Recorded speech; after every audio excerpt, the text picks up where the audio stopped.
material. Mas a primeira tempestade, o primeiro tombo, eles já desesperam e diz que Deus não existe, que Deus o abandonou, ou que às vezes Deus esqueceu dele. Deus muitas vezes permite que esse filho possa subir. Por quê? Ele quer recuperar esse projeto, porque todos nós somos um projeto de Deus. O nosso espírito, quando vem na fecundação e escolhe esse corpo para ser a sua prisão, e pelo menos enquanto estamos acordados, ele tem um projeto. E esse projeto, provavelmente, muitas vezes a gente não segue ele totalmente. E feliz daquele espírito que o corpo vem e consegue fazer a sua evolução terrestre. Como exemplos que temos aí, como Francisco Cândido Xavier, Bezerra Menezes e muitos outros. Porque todos nós é um projeto de Deus. E o projeto desse espírito que foi preparado e escolheu esse corpo, essa família, esse meio para nascer, para um fim maior, que é a evolução espiritual, para chegar à verdade. Porque o próprio Jesus diz: eu sou o caminho, a verdade e a vida. E quando nós chegarmos à verdade, nós não teremos mais nem dialetos e nem palavras, vamos falar por pensamentos. Esta é a verdade de Jesus. E muitas vezes nessa lição aqui, Emmanuel deixa bem claro que muitos vão subir e no primeiro tombo que tem, se desesperam. E o mesmo vento que subiu, que deu ele a elevação, vai faltar aquele sopro de Deus e ele não vai conseguir efetuar o seu projeto. Muitas vezes a gente pensa, tem tanta gente que não faz nada, que não é cristão e que estão tão bem de vida, né? Qual é a bondade de Deus? Deus deu a permissão que ele pudesse elevar materialmente, socialmente, mas ele esqueceu da parte principal, a parte espiritual. E muitas vezes essa pessoa ou esse espírito vai passar pela terra sem nada fazer e sem nada acontecer com ele. E essa cobrança vai ser pós essa passagem e vai voltar de forma diferente, com outras provas, para um outro fim, para outra expiação. Feliz daquele que consegue se elevar materialmente e espiritualmente. Porque se a gente imaginar, tem tanta gente, nós pegamos aí igual o Antônio Emílio de Moraes, um homem super rico, né? Mas ele faz tanto pelos pobres, e tem tantos funcionários que dependem desse homem, né? Ele pode ter alguns erros, mas é um dos principais homens, a mão dele está lá em Uberaba, no hospital chamado Hospital da Hanseníase, que tem lá. É um dos fundadores. Sem dizer, milhares de escolas. Tem um hospital que hoje, infelizmente, ele não está com essa condição. Eu estou falando dele porque é um homem rico. Tá? Nós temos a beneficência portuguesa, que por determinação dele, 60% seria só atendimento do SUS. Hoje é comandado pelo filho, não sei como é que está. É só como exemplo. E Deus dá essa permissão para nós. E muitos vão passar sem fazer nada. Mas qual será a vida dele do outro lado?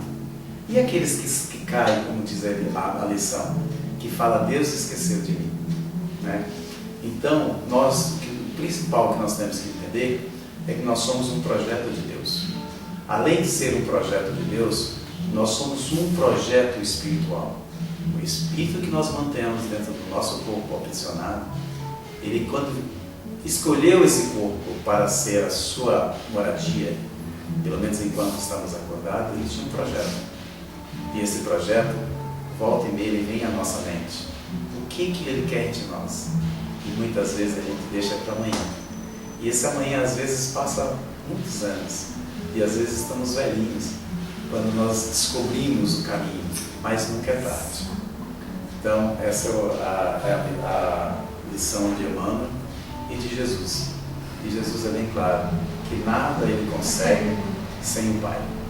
Vamos agora passar para a nossa amiga Sônia, para a grande aula que ela vai fazer. Que Deus nos abençoe e esteja conosco hoje e sempre.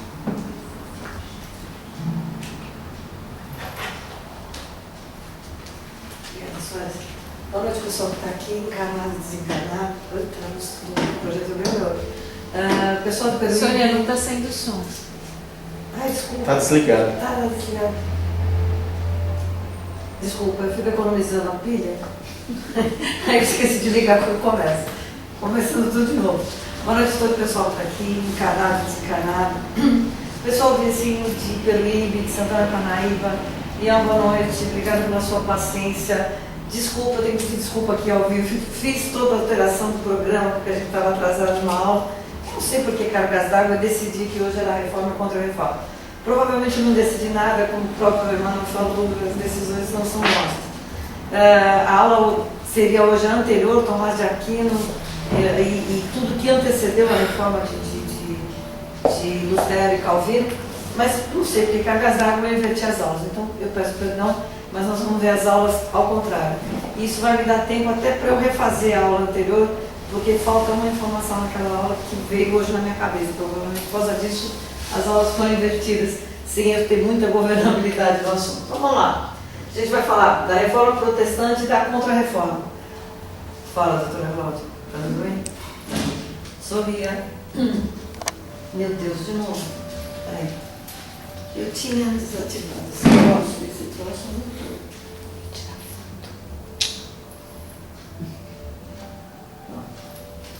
Então vamos lá. É muita história hoje, mas uma história centrada nas informações, principalmente do Emmanuel em A Caminho da Luz. Vamos lá. Com o fim da Idade das Trevas ou da Idade Média, começa um período da história que vai de 1400 a 1600, que nós vamos chamar de Renascimento. O que aconteceu na Idade Média? Como você tinha uma governabilidade maior da Igreja, o que aconteceu? Esqueceu-se do ser humano e tentou se centrar todo o desenvolvimento do conhecimento em cima da religiosidade, mas uma religiosidade em cima de dogmas, criando normas, decretos, estabelecendo verdades que não são eternas, né?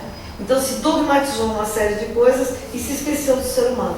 Aí teve uma hora que a humanidade não aguentou mais e berrou e começou a modificar essa coisa. E essa modificação nós vamos chamar de Renascimento. Começa na literatura, vai depois influenciar as artes, a filosofia, e acontece o quê? Volta a haver o desenvolvimento das cidades. Na Idade Média, se vocês forem ter um pouquinho mais de cuidado para olhar, é o tempo dos grandes senhores feudais, os senhores da terra. Então existia muito mais vida no campo, no interior, do que nas grandes cidades. Aqui essa posição vai se inverter. É um movimento de renovação literária, artística e científica que começou na Europa, sob a influência da cultura antiga então em voga. Qual cultura antiga? A grega, principalmente a grega, porque o grego levava muito em consideração o conhecimento do ser humano, o conhecimento do corpo humano. Eles buscavam as formas perfeitas, né? O homem perfeito. A grande descoberta que a gente vai ter nessa época é a imprensa. Hoje para nós é muito simples, é muito tranquilo você entrar numa livraria e comprar um livro. Ou então, hoje você baixa na internet. Primeiro você vai procurar se tem PDF, você baixa o livrinho na internet. Hoje você vai numa Bienal do Livro e você tem acesso à cultura do mundo inteiro. Mas imagina isso no século XVII, onde você não tinha ainda o papel impresso. Você tinha o papel copiado. As coisas eram feitas por cópias manuscritas. Então, o acesso à informação era uma coisa muito difícil de acontecer. Até que Gutenberg, provavelmente orientado pelos espíritos, constrói a primeira máquina de imprensa de linotipo, letrinha por letrinha, faz toda aquela composição, mas começa a ver o quê? A multiplicação da informação. O mesmo livro você pode imprimir quantas vezes você quiser. Isso não era possível até essa data. Outra coisa também, a gente teve a invenção da gravura. O que é a gravura? Você copia a partir de um grande quadro, você pega a Mona Lisa, né? Só existia aquele quadro da Mona Lisa. Aliás, a Mona Lisa não existia, porque a Mona Lisa é depois. Mas tudo bem, mas pensem que a Mona Lisa existia. Você pega a Mona Lisa, você pode fazer uma gravura dela e copiar N vezes. Tá? O que é a gravura? É uma técnica que você, a partir de um original, você reproduz aquele original. E isso até ali não era possível também. Bom, com o começo do Renascimento, começam a desaparecer os grandes senhores de terra.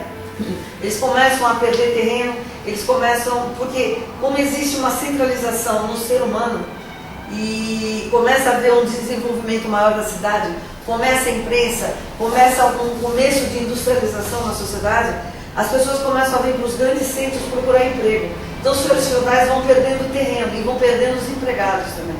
Isso é interessante, a gente vai ver o que vai acontecer. Há um enfraquecimento do poder papal, porque criou um monte de decreto. Né? Você vai acreditar, isso aqui é verdade porque eu digo que é verdade. Não existe um desenvolvimento racional, não existe uma exposição de motivos que faz razão à tua alma para te dar um conhecimento. Né? E aquilo tem que ser aceito. Então, até o momento você consegue levar as pessoas com esse raciocínio. A partir do momento que a pessoa começa a aprender a pensar, esquece. Desenvolveu a razão, começa a ter o hábito de parar para pensar o porquê das coisas, você não vai levantar, você não vai receber informação e falar, sim senhor, amém, esquece. Tá? Então começa a cair o poder papal. E exatamente esse renascimento, ele vai por fim na Idade Média, e nós vamos ver um pouquinho da Idade Média, ao contrário, semana que vem, e eu vou incluir na aula, que não está incluído, mas eu vou incluir na aula, a importância do trabalho de Joana d'Arc, que passou batido até hoje para mim, mas agora não. E é fundamental falar dela. Ela é muito importante na história do cristianismo e na história do espiritismo. Tá? Então a chegada do Renascimento marca o final da Idade Média e marca o que a história vai chamar do início da Idade Moderna. Tá? O artista renascentista vai sofrer o impacto de três coisas. Da tradição espiritual da Idade Média, que ainda vai se conservar. A religião, a gente vai ver, ela vai demorar um pouco para mudar de raciocínio. O intelectualismo grego, porque vem todo aquele conhecimento filosófico grego, vem junto com o Renascimento. E o individualismo materialista romano. Então, essas três linhas de pensamento vão nortear o Renascimento.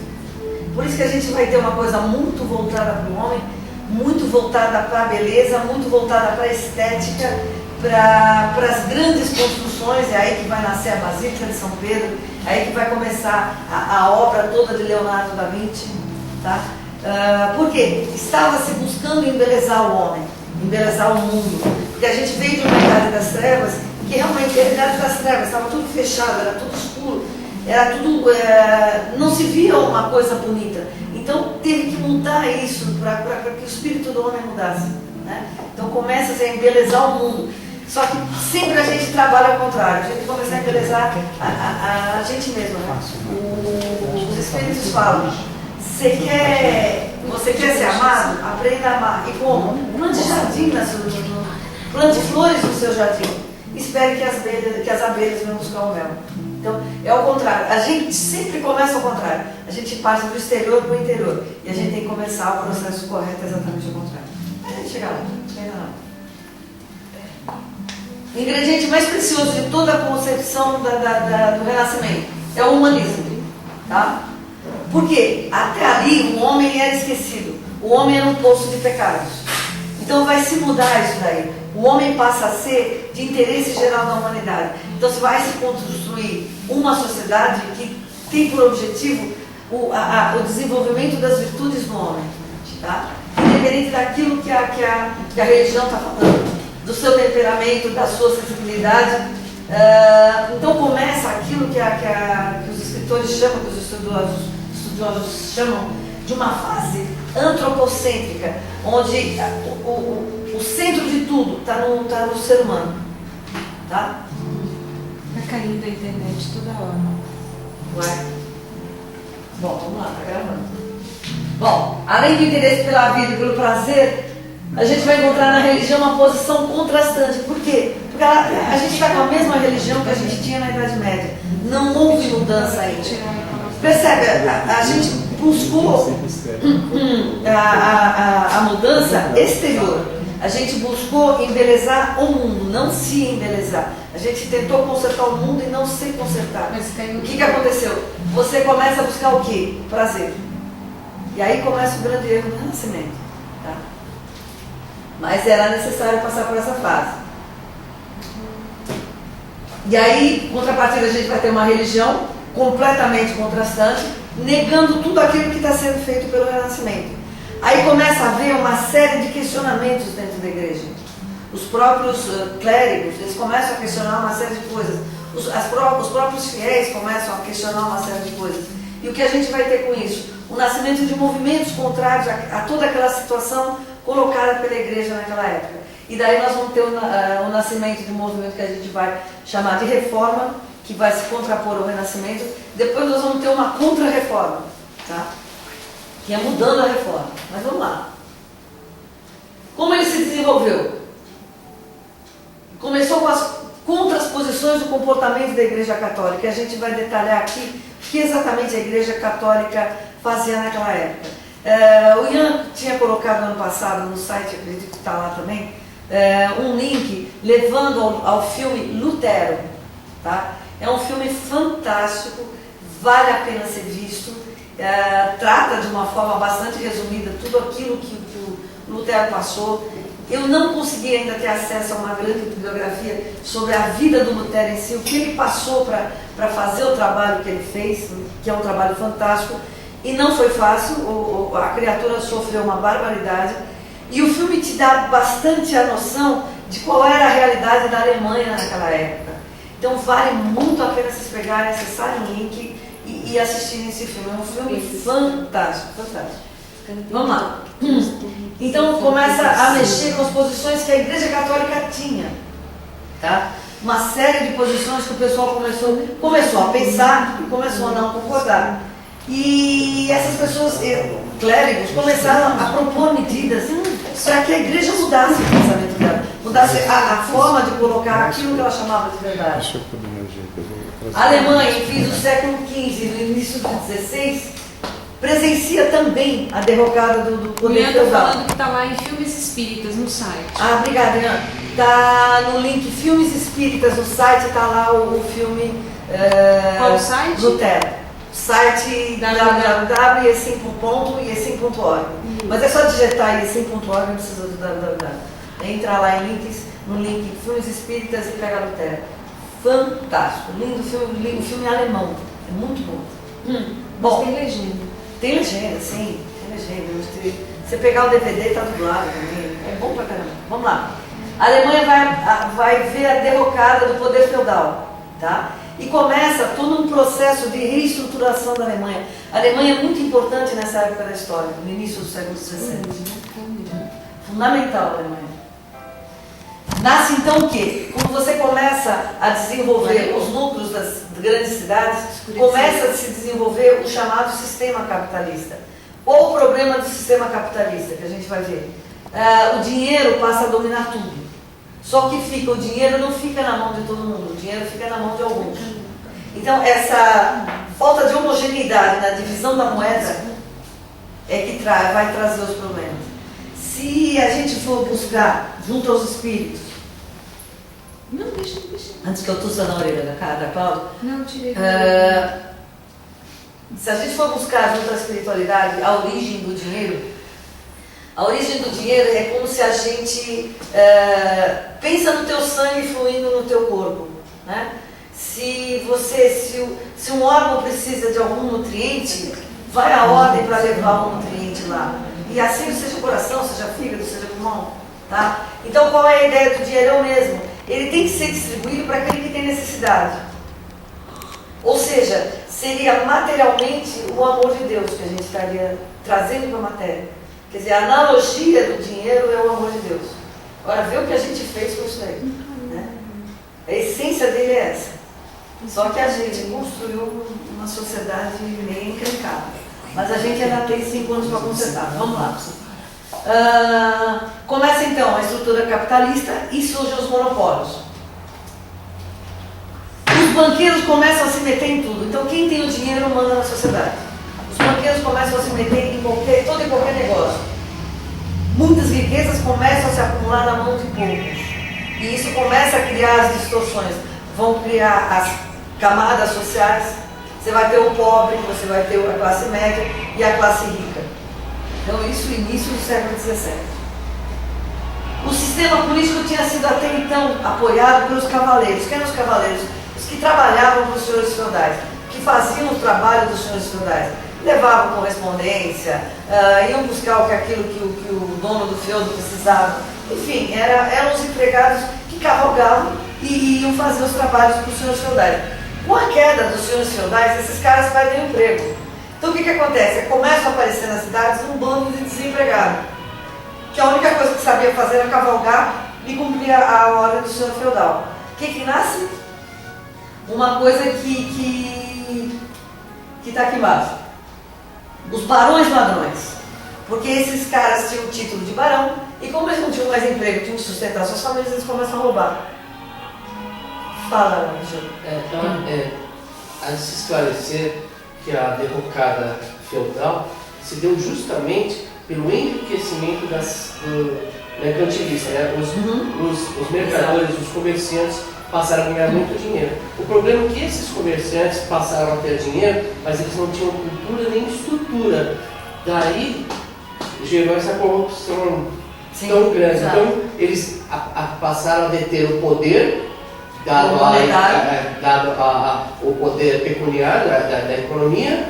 Então eles tinham dinheiro, mas eles não tinham cultura. Foi por isso que também passou a haver esses absurdos na política e mesmo a queda do poder papal, porque aí o dinheiro passou para mãos de pessoas não tão instruídas, que não tinham... Vai haver uma divisão de poder, isso a gente vai ver em seguida. Vai haver uma divisão de poder e a igreja não vai conseguir mandar tanto quanto ela mandava. Mas aí ela vai começar a criar mecanismos para que ela volte a mandar. Né? Ela não vai perder foi a ascensão do comércio. A ascensão do comércio, exatamente. Até a chegada da Revolução Industrial, aí dispara. Né? Aí dispara e a gente tem a sociedade que a gente tem aqui hoje. Mais ou menos desgovernada. Mas vamos lá. Bom, os imperadores eram eleitos pelos príncipes. Então você tinha a nomeação de imperador, não era uma coisa hereditária, era nomeado pelos príncipes e os príncipes eram os donos das terras. Os tornava dependentes dos seus eleitores, a quem eles tinham que cortejar, ou seja, se você era candidato a imperador, é igual hoje, né? Se é candidato a alguma coisa, você tem que cortejar aqueles que vão eleger você, senão você não consegue ser eleito. Só que se o homem não fosse, se o homem fosse correto em tudo que ele faz, a gente não haveria problema nenhum das pessoas se apresentarem e mostrarem seu plano de trabalho porque eles querem ser eleito alguma coisa. O problema é que a gente sempre quer levar vantagem e perde a essência do trabalho. Né? E aqui a gente já perdia também a essência do trabalho. Bom,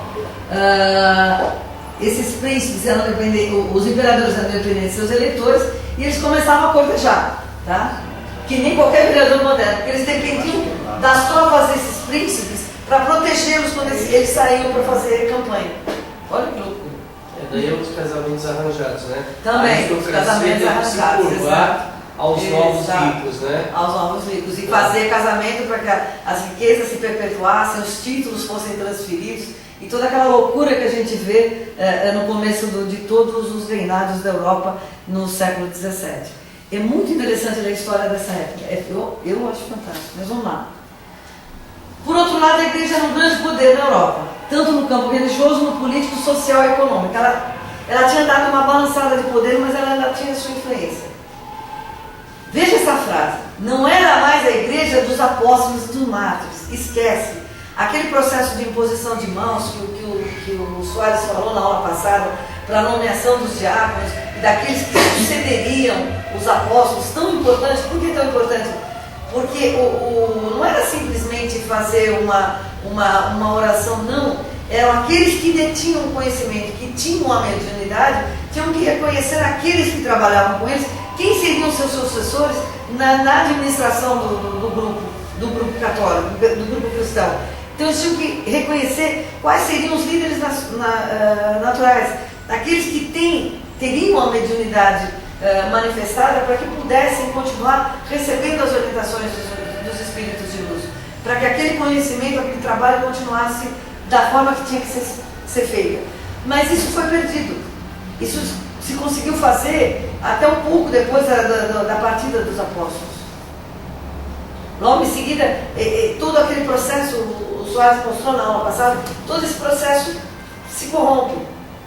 Então são nomeados aqueles que ou fizeram a melhor campanha, ou têm mais um conhecimento técnico. Mas você ter um conhecimento técnico necessariamente não quer dizer que você tenha a mediunidade e que você tenha a espiritualização necessária para assumir aquele cargo.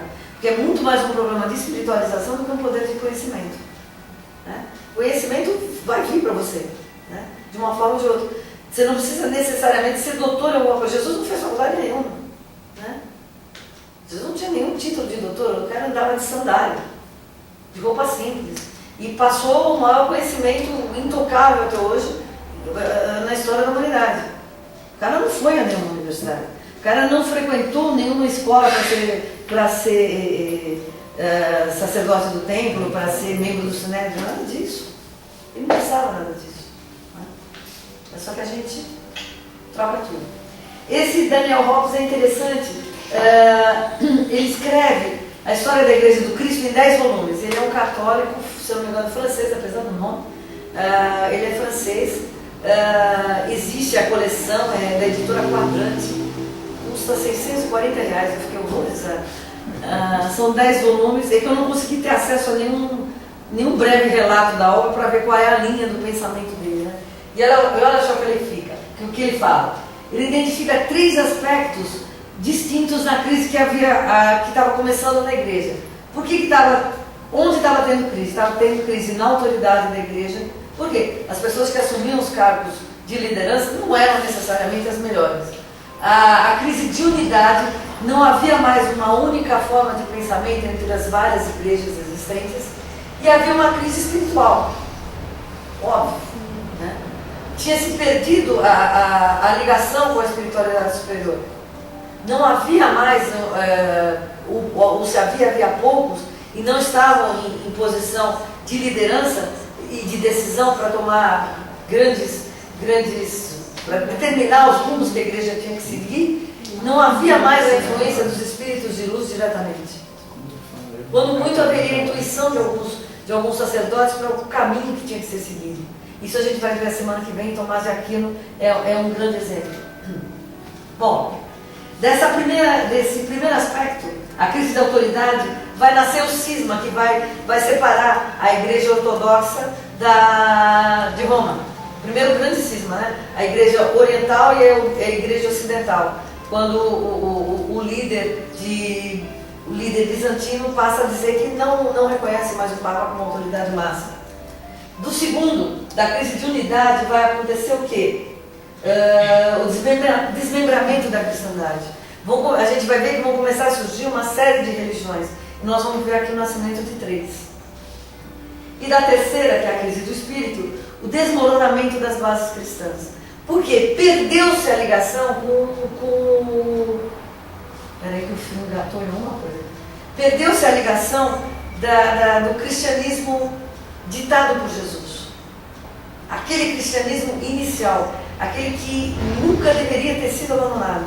Então se perdeu. Por isso o grande trabalho do Kardec de pegar todo o ensinamento de Jesus e voltar a gente para o cristianismo original.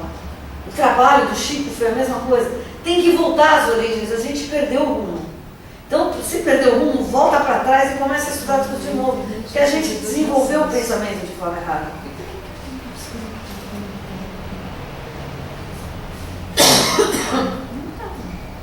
Aonde que a autoridade da igreja estava apoiada? A gente tinha um exército de clérigos. 1/10 da população adulta da Europa era padre. Por quê? Porque nós estamos naquela fase dos Borgias, dos Médicis, O filho mais velho era padre. Né? Todas as grandes famílias, todos os grandes detentores do poder econômico nomeavam um dos filhos para ser padre. E alguns tinham que ser papa. Tinha uma coisa bem interessante que eu li quando preparei a aula de Francisco, que fala o seguinte: o primogênito era o herdeiro das terras, né? E os demais, nada. Então eles saíam por aí pelo mundo afora, assaltando, violentando as mulheres, tentando roubar a terra dos outros. Uma coisa assim bem, né, bem civilizada. Mas vocês pegam 1300, um pouquinho para trás, né? 1100 e pouco. Aqui já é um pouquinho diferente. Aqui você já tem as grandes famílias mandando e o poder econômico ditando as regras. E você tem a igreja encostando, entre aspas, né, nesses grandes seres com poder econômico. Então, para manter essa ligação, o que eles faziam? Eles pegavam, eles nomeavam um dos filhos, agora não sei se era mais velho ou não, mas nomeavam um dos filhos para ser padre. Quisesse ou não, gostasse ou não da ideia, ia virar padre. Mas era também para manter o poder, né? Para manter o poder, exatamente. A igreja queria manter o poder. Porque a igreja representava, era o grande latifundiário exatamente. da igreja. Então, mantinha-se as terras e mantinha-se toda aquela pompa e o poder também, né? Exatamente. E algumas vezes era, inclusive, o filho mais velho, para quê? Porque a igreja queria a herança do cara. Tá? Então, percebe, a gente começa a estruturar uma sociedade bem ruimzinha. A cisma se deu também por causa da falta de envergadura moral, né? Então, nessa época os papas cometeram atrocidades tão imorais. Sim, século XVII é muito triste a história dos papas. Imoralidade tão grande. Total. Total. Daí... Se fez coisas. Existe, eu não vou lembrar o nome do livro, mas semana que vem até trago o livro. Existe um livro editado pela editora Folha, editora da Folha de São Paulo, que traz a história dos papas. E eu não lembro se fala da papisa Joana, mas ele vem com a história dos papas e mostra todo esse lado. De arrepiar os cabelos. O lado negro do papado. Cara, é de arrepiar os cabelos. Chegaram a desenterrar papa morto para incriminá-lo de alguma coisa. Botam o cadáver do cara em julgamento. Umas maluquices que você falar, não, pera um pouquinho, não pode ser verdade. E é verdade. O cadáver morto. O cadáver morto sendo julgado. Cadáver morto. Desculpa, mas eu sou obrigada a usar o eufemismo, entendeu? Desenterra o cara, põe o cara sentadinho, todos os pedaços sentadinho na cadeira para ser julgado. Isso é loucura, gente. Isso é loucura. É tão louco você pensar nisso, como você vê o caso que estourou na televisão ontem, do cara que opera raio-x, que filmava as pessoas.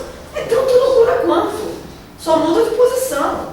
Então, a gente está numa sociedade doente, nós somos doentes. Só que a gente tem que parar para pensar. Nós ganhamos a razão. Nós temos razão. Então tem que usar. Tem umas horas que dá vontade de jogar tudo pro alto, dá vontade de queimar tudo e falar, fui, dá. Não, mas espera a crise passar e começa de novo. Entendeu? Não precisa sair fazendo besteira. Mas vamos lá. Bom, no topo dessa pirâmide do poder estava o Papa, tá? Com um prestígio imenso e incontestável. Ele era considerado herdeiro de São Pedro, isso aqui foi por decreto num dos concílios. Ele é considerado herdeiro de São Pedro. A gente vai ter uma aula que a gente vai ver isso, acho que com um detalhe legal. Era marcado por Deus, ele era o cara com quem Deus conversava diretamente. Ele tinha linha direta com Deus. Né? Então qualquer informação que Deus tinha que passar, passava por Papa direto. Jesus, se a gente não consegue hoje conversar com Jesus direto, imagina com Deus, o Papa tinha explodido.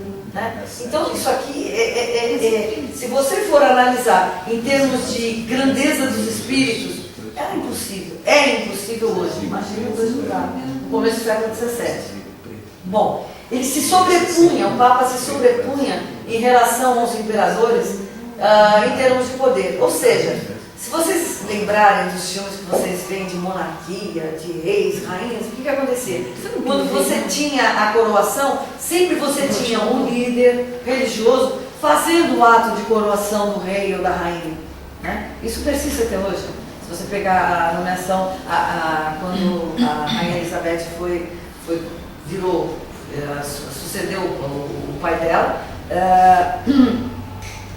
o chefe da igreja anglicana que vai fazer a coroação da rainha. E depois de coroado, o sacerdote se torna o principal conselheiro. Sim. Daí o interesse das famílias em ter um papa na família. Exatamente, o Ju chamou bem a atenção. Repete a ideia. Não, Abre o microfone para ele falar. Não, Gil, senta aqui, pega o microfone. Eu ia sugerir isso, né? Fala, Gil, fácil. você está falando umas coisas boas. Todo mundo tem que ouvir. Não vai ter pressão dos filhos. Esse último parágrafo vem responder justamente aquilo que você disse a respeito do interesse das famílias que detinham o poder econômico em ter um sacerdote na família, justamente porque além de se manter o poder, mantinha-se o poder sobre a maioria do povo e o prestígio que isso daria para aquela família, e que essa família não iria nem ter que prestar prestar conta para ninguém. Para ninguém, né? E mesmo depois, quando um príncipe era coroado rei, vinha se tornar, esse mesmo sacerdote acabava por se tornar o seu principal conselheiro, ou seja, o prestígio era imensurável, né? Então, sim, e a influência da Igreja Católica também, né? Porque sempre trabalhava junto. Quer dizer, não se dividia o poder. E aqui uma coisa fantástica. Só depois de consagrado e ungido pelo líder religioso local é que o rei, a rainha, o imperador eram reconhecidos como tais. Caso contrário, não eram reconhecidos. Olha que maluquice, olha que loucura de sociedade que a gente construiu. Da onde nós tiramos essas ideias eu não sei, mas só de uma febre de manter o poder na mão, né? Mais nada. Bom, começa a se desenvolver o que a história chama de proliferação do físico pontifício. A igreja tornou-se muito grande e queriam ter um poder aquisitivo e uma manutenção de um status social razoável. Eles queriam ter uma qualidade de vida razoável. Lembrando a aula que a gente viu de Maria, quando Miramês, no livro dele, Maria de Nazaré, chama a atenção da gente num discurso de Maria aos 5 anos, os líderes do templo que foram visitá-la, né, antes dela ir para a escola do templo. Ela conversa com os religiosos e fala: por que o povo pobre tem que doar 10% daquilo que ele tem para sustentar os senhores? Por que os senhores não vão trabalhar? Isso há 2000 anos atrás. Né? Uma criança fala isso para os líderes religiosos. Será que a gente não teria que repensar isso até hoje? Né? Por que os católicos, os padres, os sacerdotes, sei lá, de qualquer religião não trabalha também como qualquer ser humano normal? Vai dar aula, sejam professores, sejam, né, aqueles que têm o sal, né, para trabalhar, aqueles que têm a sabedoria religiosa para passar para a comunidade onde eles trabalham. Mas trabalhem. E não é isso que a gente construiu. Vamos lá. Então, para suprir e alimentar os cofres, né, da igreja, qualquer jeito de ganhar dinheiro estava valendo. Eles inventaram o dízimo, né, que foi instituído na época das cruzadas, o direito sobre a herança daqueles padres que tinham falecido. Então a igreja começou a brigar com as famílias sobre a herança, por isso que eles queriam os filhos mais velhos, né, porque o filho mais velho tinha direito à herança. Então os bens iam para o patrimônio da igreja. Tanto que até hoje a Igreja Católica é um dos maiores latifundiários do mundo inteiro. Né? Não estou dizendo se está certo ou está errado, isso é um fato, só isso. Bom, mesmo assim os orçamentos eram deficitários, não sei por quê. Né? E aí começaram a criar novas fontes de recursos, né? Como por exemplo os rendimentos que os bispos e outros dignatários oferiam por ocasião das visitas canônicas que faziam aos estabelecimentos que lhes eram confiados. Ou seja, se você pedia a visita, ou uma comunidade pequena pedia a visita dos líderes religiosos, você tinha que pagar para o cara ir lá. Uma coisa que é a obrigação dele, dar orientação espiritual. Então você tinha que pagar para o cara ir lá. Olha que maluquice. Hoje igrejas cobram para visitar o templo deles, né? Tem uma aí que está cobrando 45 reais. Sim. Então, mas isso tudo, se você for voltar ao cristianismo primitivo, isso é uma maluquice. Jesus pregava ao ar livre. Jesus nunca falou na construção de igrejas. A gente viu numa das aulas, quem inventou a construção da igreja foi a mãe putz, aquele imperador, agora fugiu o nome dele, do imperador que adotou o cristianismo como religião oficial. Constantino. Foi a mãe dele. Foi a mãe dele que começou a construir a primeira igreja. Por quê? Porque ela achou que era legal. Então, aqui eu achei o resto da cruz de Jesus, aqui é a igreja do Santo Sepulcro. Aqui nasceu Jesus, aqui batizou Jesus, faz a igreja do batizado de Jesus. Entendeu? Por necessidade dela, porque ela achava que tinha que ter uma casa luxuosa de oração. O que Jesus falava? A megalomaníaca. O que Jesus falava? Você precisa conversar com Deus? Se fecha em você mesmo, senta você e teu Deus no seu quarto e ora. Coloca para Ele os teus problemas, coloca para Ele as tuas necessidades, coloca para Ele aquilo que você não concorda. E aguenta a resposta, né? Porque a resposta vem. Mas em nenhum momento Jesus falou para a gente construir templo. O teu templo é você mesmo, tem que ser o teu corpo, o teu coração, a tua mente tem que ser o templo do teu espírito. Mas isso a gente está tentando construir. Vamos lá. A igreja tem se tornado então um governo civil igual a qualquer outro, com secretarias, corpo de funcionários, diplomatas e técnicos de muitos ofícios. Se você olhar hoje a estrutura de qualquer religião, da igreja de qualquer religião, ela é piramidal e você tem o topo com maior poder e vem uma escala de descendente de poder e de uma série de pessoas com determinadas funções. Tá? Tudo isso baseado tudo isso baseado, o Gil lembra bem, tudo isso baseado no quê? Penúltima aula, na estrutura do Império Romano. A gente tanto meteu o pau quando a gente estava lá se reunindo nas catacumbas, a gente tanto reclamou do Império Romano, que perseguia, que isso, que aquilo, que a hora que a gente foi se estruturar como um grupo pensante, né, chamado cristão, que estrutura a gente copiou? Que a gente conheceu do Império Romano. Né? É a tal história. Copia o que é certo, né? Não copia os defeitos. Como ensina o Dr. Adolfo aqui. Só não mira mais alto, não mire Jesus. Né? Não mira em coisa efêmera, não mira em coisa que você já viu que tem problema. Copia as coisas certas. Copiar as coisas erradas não precisa mais. Mas a gente copiou. Bom, o que a gente vai ver então? Que eu vi uma ignorância total de todo o evangelho original deixado por Jesus. Tá? E começa o quê? Um total desviamento de todos os ensinamentos que ele tinha deixado. Já vinha acontecendo há muito tempo. Sai um decreto papal, né? Obrigada, Soares. Proibindo que as mulheres, que as bruxas, né? Voem de noite a cavalo sobre pau para irem celebrar festas do demônio. Ou seja, eles reconheciam que existiam médiuns, existiam seres que tinham manifestações de espíritos de luz, que eles chamavam de bruxo, e por decreto não pode mais voar de vassoura. Escuta, ninguém estava voando de vassoura. Acontece. Aí vem a famosa definição das indulgências. Isso aqui é bárbaro no filme do Lutero. É bárbaro. É baixo. A gente vai, quando chegar no Lutero, eu conto a parte do filme. A Igreja Católica vai chamar de indulgência a remissão de Deus a uma punição temporal que ainda se deve depois que a culpa foi perdoada. Ou seja, você fez uma bobagem, você pecou, né?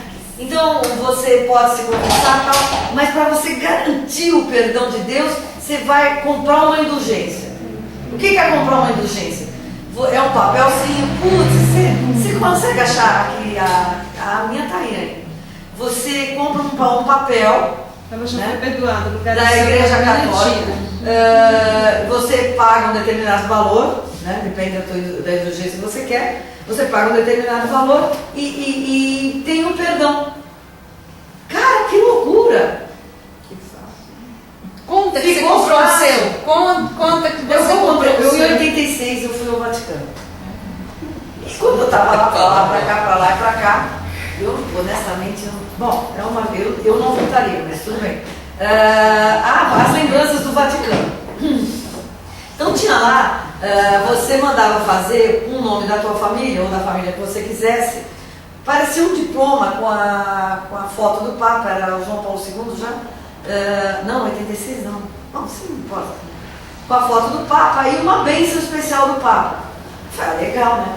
Peguei, fiz pro meu pai, pro meu irmão e pros meus 2 irmãos, que já eram casados. Legal.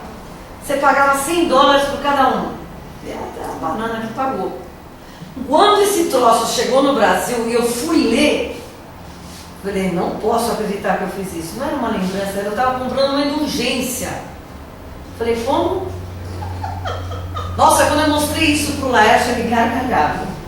Falei, cara, eu não sabia. Para mim era uma lembrança do Vaticano. Era uma indulgência. Isso nós estamos em 1986, século XX. $300, né? $300 $300. Porque fora a emissão do papel, a assinatura do Papa e tal, papel pergaminho e tal, não vinha nem guardado. Você estava pagando a remessa internacional do negócio. E chega 2, 3 meses depois. Quando eu li o texto, eu falei, Jesus, minha banda. Mas não tem problema, vamos lá. Faz parte do show. Bom, se você consegue o perdão, mas não se livra da punição. Que Sônia, quando você desencarnar, não podemos esquecer de colocar isso no seu caixão, tá? Não, por favor, até lá eu já destruí. Até lá que já não existe mais. Mas a gente vai pôr uma moeda para você dar pro barqueiro. Você vai, a moeda do barqueiro é importante. Opa, eu passei pelos egípcios, não tem problema. Bom, se você pleitear o perdão e conseguir, você não se livra da punição. Ou seja, em linguagem espírita, você vai ter que consertar o que você fez de errado. Então aquilo era só uma fonte de renda para a igreja. Mais nada. Bom, ainda que essa teoria fosse válida, o que aconteceu? Isso degenerou completamente, porque virou fonte de renda para a igreja. Então qualquer coisa que a igreja queria fazer, ela saía vendendo indulgência. E vamos ver o que ela queria fazer. Então começou a se trocar dinheiro por pecado, resgatar erros clamorosos, matou, incendiou uma propriedade, matou uma família, por uma simples indulgência. E estava tudo em paz. Né? Os cofres estavam juntos, tudo em frente. Começou, não só se construiu coisa boa. Nasceram hospitais, nasceram universidades, nasceram escolas, obras públicas, pontes, mas boa parcela dessa arrecadação foi parar no bolso das autoridades eclesiásticas. Tá? E teve um dos papas que determinou que a venda da indulgência serviria para a construção da grande Catedral de São Pedro. Tá? É a maior catedral do mundo. Quando você entra e percorre a nave central, você tem a marcação das várias catedrais do mundo. Então tem uma hora que você passa uma linha, São Paulo. Então o tamanho da nave central em relação à do Brasil, a de São Paulo. Então você tem uma ideia de quanto a igreja de São Pedro é grande. É bonita? É linda, maravilhosa. Para que serve? Não sei. Tá? Tem o túmulo de Pedro, tem as catacumbas, Supostamente. Sim, supostamente o túmulo de Pedro. Tem uma série de obras de arte maravilhosas. Você entra, você dá de cara com a Piedade do Michelangelo, que é uma das obras mais lindas que eu já vi na minha vida. Você tem todo o teto construído por Leonardo da Vinci. Quer dizer, a estrutura como obra de arte é maravilhosa. Mas o povo passa fome. Né? O mundo passa fome. O mundo passa fome de amor. Não só fome material. O mundo passa fome de desenvolver o seu espírito. Né? De ser feliz, de achar o caminho de retorno a Deus. A gente constrói e a gente dá dinheiro para construir um templo. Para quê, meu Deus? Eu honestamente não vejo utilidade, mas vamos nessa. Bom, para a Bolsa dos Eclesiásticos e dos coletores que se chamavam questores. Bom, a reforma vai se originar exatamente aqui no século XVI. Eles querem recuperar a vida da igreja e o retorno ao Novo Testamento. que tinha sido deformado todo o conhecimento que eles estavam pegando. Esse movimento começou bem antes, por Wycliffe e João Hus. Wycliffe, os dois são líderes, o Wycliffe eu não lembro, mas João Hus foi padre. Os dois questionaram em cheio as ideias básicas da igreja e começaram a falar que não concordavam e foram praticamente expulsos das igrejas. O João Hus é uma das encarnações do Kardec. Ele foi expulso da igreja por causa das ideias dele, né? Aí, isso aqui, a grande fagulha, né, que detona toda a reforma de Lutero, é exatamente essa criação dessas indulgências. O que acontece? Deixa eu tossir. Lutero... Oi? Bebe água. Lutero é um cara muito inteligente. Vocês vão ver isso no filme. De uma cultura, de um pensamento, de um raciocínio fantástico. E ele vai virar padre. Ele não era rico, ele foi virar padre. Ok. Estudou, teve orientações fantásticas na formação religiosa dele. Aí um dia ele vai a Roma, porque ele queria conhecer Roma. Ele queria conhecer a sede da igreja que ele servia. Aí quando ele está em Roma, ele é interpelado no meio da rua para comprar indulgência. Como assim? Que isso? Aí foram explicar para ele. Quando ele entendeu o que era, ele ficou horrorizado. Um pouco antes, né, tem uma passagem no filme em que um dos padres com quem ele conversa pergunta para ele: o que você já estudou, né? Que livros você já estudou? E ele começa a elencar os profetas, um monte de coisa. Você já leu o Novo Testamento? O quê? Os Evangelhos, você já leu? Não, então vai ler. E o Lutero fica olhando e realmente ele vai estudar os Evangelhos. E aí ele vai para Roma. Imagina ele com as palavras de Jesus na cabeça, com tudo, o raciocínio que ele tinha, lindo, maravilhoso, claro, cristalino, de como as coisas tinham que ser, e dar de cara com um negócio desse. O cara ficou enlouquecido. Então, quando tentam vender, lógico que ele não vai comprar, não era só, ele não comprou indulgência. E ele encontra uma moça muito pobre, que o filho estava passando fome, então ela achava que o filho passava fome porque ela tinha pecado. Então ela gastou a última moeda dela comprando indulgência. Quando ela falou isso para o Lutero falou: isso aqui não vai adiantar nada, isso aqui não paga a fome do teu filho. Isso tem no filme. Isso tem no filme, é fantástico, é linda essa cena, linda. Aí o Lutero explica tudo para ela, o significado da indulgência, que não levava a nada. Vai ficar parada, né? O Lutero tinha o dinheiro da para ela, manda ela dar comida para o filho. Essa cena no filme é maravilhosa. E faz você checar um monte de coisa. Ou seja, se você faz alguma coisa dentro da tua religião, entenda a razão. Não faça por fazer. Não faça porque historicamente alguém já fez. Entenda a razão daquilo que você está fazendo. Né? O que você falou que provavelmente foi uma das encarnações de Kardec? João Hus, provavelmente não foi. Eu confirmei que foi.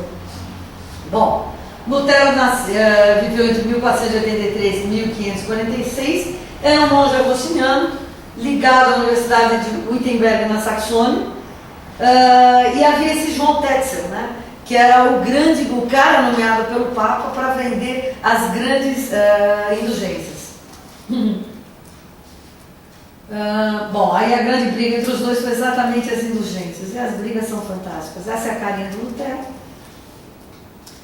Foi sacerdote e professor de teologia alemão, nasceu em 10 de novembro de 1483, em Eisleben, deve ser, não lembro mais meu alemão, mas não tem problema. Ele era contra os conceitos da Igreja Católica veementemente. Quando ele começou a ficar contra? Quando ele veio para Roma. Porque enquanto ele se manteve no interior e só convivia com grupos pequenos, e onde a religiosidade era muito mais pura, estava tudo bem. Quando ele veio para Roma, ele se assustou. E começou a contestar, né, toda essa conceituação da punição de Deus sobre os homens. E como é que eu poderia comprar o meu perdão sobre um pecado que eu havia cometido? Aí, no pico do pensamento dele, ele vai escrever os pensamentos dele e ele elenca 95 teses. Só que que na santa loucura dele, aonde ele vai pregar essas 95 teses? Exatamente na porta da catedral dessa cidade. João Tetzel, que era um padre dominicano, que era o grande vendedor de indulgência, nomeada pelo Papa X, começou a bater de frente com Martinho Lutero. Aí, em 31 de outubro de 1517, ele prega no portão da igreja do Castelo Wittenberg, a igreja existe até hoje. Ele prega lá o texto com todo o pensamento dele, as 95 teses. Você levanta as 95 teses na internet, existem textos do Lutero a respeito disso, você consegue ler na internet também, mas é coisa assim bem picada. Aí o Papa enlouquece também, né? O Papa Leão X tenta travar o Lutero, né? E o leva para Augsburgo para ele ser julgado pelo cardeal dessa cidade, que eu não tenho a menor ideia como é que se lê. Bom, foi recusado um tribunal imparcial e Lutero foge durante a noite. Os próprios... Veja, Lutero não falava sozinho. Existiam vários padres que comungavam com ele das mesmas ideias. E esses padres começaram a proteger Lutero. Então, quando eles viram que ele estava quase que ameaçado de morte aqui, eles armaram uma situação para que Lutero fugisse. E eles começam a esconder Lutero no interior do país. Bom, em 3 de janeiro de 1521 sai uma bula papal, sai um decreto papal, enviando Lutero ao inferno caso ele não se retratasse. Senhor Jesus de Nazaré. Em nenhum momento Jesus falou que existia inferno. Leiam, pelo amor de Deus, o Céu e o Inferno de Kardec. Das obras que ele codificou, talvez seja uma das mais, para mim, uma das mais impressionantes. Por quê? Porque traz muito depoimento de espíritos, muitas vezes que se identificam com seus nomes na última encarnação. Então você vê reis, rainhas, contando como é quando eles desencarnam. A introdução do céu e inferno é uma aula de lógica, de razão fantástica, que prova que é impossível Deus ter criado um ser que tem o mesmo poder que ele, só que do mal. Senhor Deus, Jesus ensinou a gente que Deus é Pai, que Deus é amor. Como é que ele vai criar um demônio? O mal fomos nós que criamos, não foi Deus. Nós é que criamos o mal. O mal está nas nossas atitudes, está na nossa forma de agir. Deus jamais criou o mal. Se nós temos espíritos que fazem o mal, porque um dia eles foram levados a isso, às vezes até a gente contribuiu para que eles fizessem o mal. É irracional você pensar num Deus onipotente, onipresente, puro amor e bondade, criando o mal. Só que Kardec faz isso com uma maestria maravilhosa. Leiam o Céu e o Inferno, que é imperdível, mas leiam devagar. Vão deglutindo página a página, porque é um dos livros mais densos que eu já vi na minha vida. É maravilhoso. Oi? Degustando. Não entendi. Degustando, mas é que nem o Evangelho, né? Não é pegar o Evangelho e ler de norte a sul e... eu li o Evangelho. Não leu, bicho. Como diz o Dr. William que fala, né? Pega uma passagenzinha, pega um item, pega a passagem bíblica que está citada, vê por que Jesus falou aquilo, vai atrás do significado das palavras, vai ver todo o conhecimento hermético que Jesus deixou ali, porque Jesus é de um hermetismo fantástico. Ele deixa, em poucas palavras, um conhecimento filosófico vastíssimo. Vastíssimo. Só que você tem que parar para pensar. Bem-aventurados misericordiosos. Legal, o que é misericórdia? Por que eles herdaram a terra? Qual o significado dessas palavras? Né? Aonde ele falou isso? O porquê que ele fez o sermão da montanha? Não é só ler o livro, é estudar. É estudar. A obra do Kardec é para ser estudada. O Evangelho é para ser estudado. O Céu e o Inferno é para ser estudado. E para ver, cara, abre a tua mente. Até o livro dos Espíritos, aquelas perguntas e respostas. Sim. É que o livro dos Espíritos tem que ser estudado. Mas a densidade vai aumentando a cada vez que o Kardec vai amadurecendo. e a comunicação com os espíritos fica mais aberta, parece que o conhecimento vem muito mais denso. Então quando você pega a Gênesis, então você olha, meu Deus, fala a criação do universo. Começa com 4 elementos. Eu falei, como é que é? Gente, a gente não sabe nada. A gente não sabe absolutamente nada. Mas vamos nessa. Bom, manda Lutero para o inferno por decreto. Aí ele foi convocado pelo imperador, que garantiu sua segurança. O imperador na época tinha uma certa afinidade com Lutero. E ele aparece no Tribunal Imperial da Dieta de Worms, em 17 de 4 de 1521. E ele tinha sido intimado a se retratar. Olha o que ele fala. Estou submisso às escrituras que citei, e minha consciência está cativa da palavra de Deus. Não posso e não quero retratar coisa alguma, não posso agir de outro modo. Aqui estou, que Deus me ajude. Eita, vai ter fé assim, né? Olha que posição linda que o cara assume. E saber que ele estava correndo perigo de vida, e saber que ele poderia sair dali para ser executado. Não estou nem aí. Nós vamos ver quem foi essa figura. Ele foi excomungado, né? Foi considerado fora da lei pelo Sacro Império Romano. Então, ou seja, ele foi banido. Ele não podia mais frequentar a igreja, não podia frequentar a sociedade. Ele era um banido da sociedade. E ele vai, o filme deixa isso mais ou menos claro, mas até mostra que ele talvez tivesse tido uma vida tranquila, mas ele não teve uma vida tranquila não. Ele foi muito perseguido. Ele teve bastante problema até o desencarne dele. Mas ele se manteve firme no questionamento da Igreja Católica e na tentativa da criação, de uma renovação do estudo da Boa Nova. Bom, o que foi a Dieta de Worms, né? Foi uma reunião de cúpula oficial, governamental e religiosa. Foi chefiada pelo imperador Carlos V e aconteceu na cidade de Worms, na Alemanha, entre 28 de janeiro e 25 de maio de 1521. Basicamente foi discutido aqui as teses do Lutero. Então todo o conhecimento que o Lutero queria passar, esse pessoal reunido ficou discutindo. E o que aquilo podia impactar na igreja. Em 1529, o imperador de Augsburgo pediu aos luteranos que preparassem uma lista de suas crenças para comparação com os ensinamentos católicos romanos. Aqui a gente já fala de um grupo seguindo Lutero. A gente já fala dos luteranos. Então já existiam várias pessoas que começaram a ser simpáticas ao pensamento de Lutero. E esse pessoal começa a se reunir e começa a estudar. E pensa que Lutero ficou parado? Negativo. A determinação de Roma em eliminar a heresia luterana, porque para eles ele era um herege, então tinha que eliminar todo o conhecimento que o Lutero estava trazendo. E essa ordem foi expressa na segunda dieta de Speyer, em março de 1529, levou uma porção de príncipes independentes a assegurar o direito de viver conforme a Bíblia. Então lembra dos príncipes, os que nomeavam os imperadores? Eles começaram a se cercar do Lutero. E essa resolução foi firmemente expressada no protesto de 19 de abril de 29, onde se originou a palavra protestante. Então, por causa da posição desses príncipes que começaram a seguir Lutero e que seguraram dele, garantiram até a segurança do Lutero, é que nasce o movimento chamado protestante. Aqui começa a surgir uma nova religião que a gente vai chamar de protestantismo.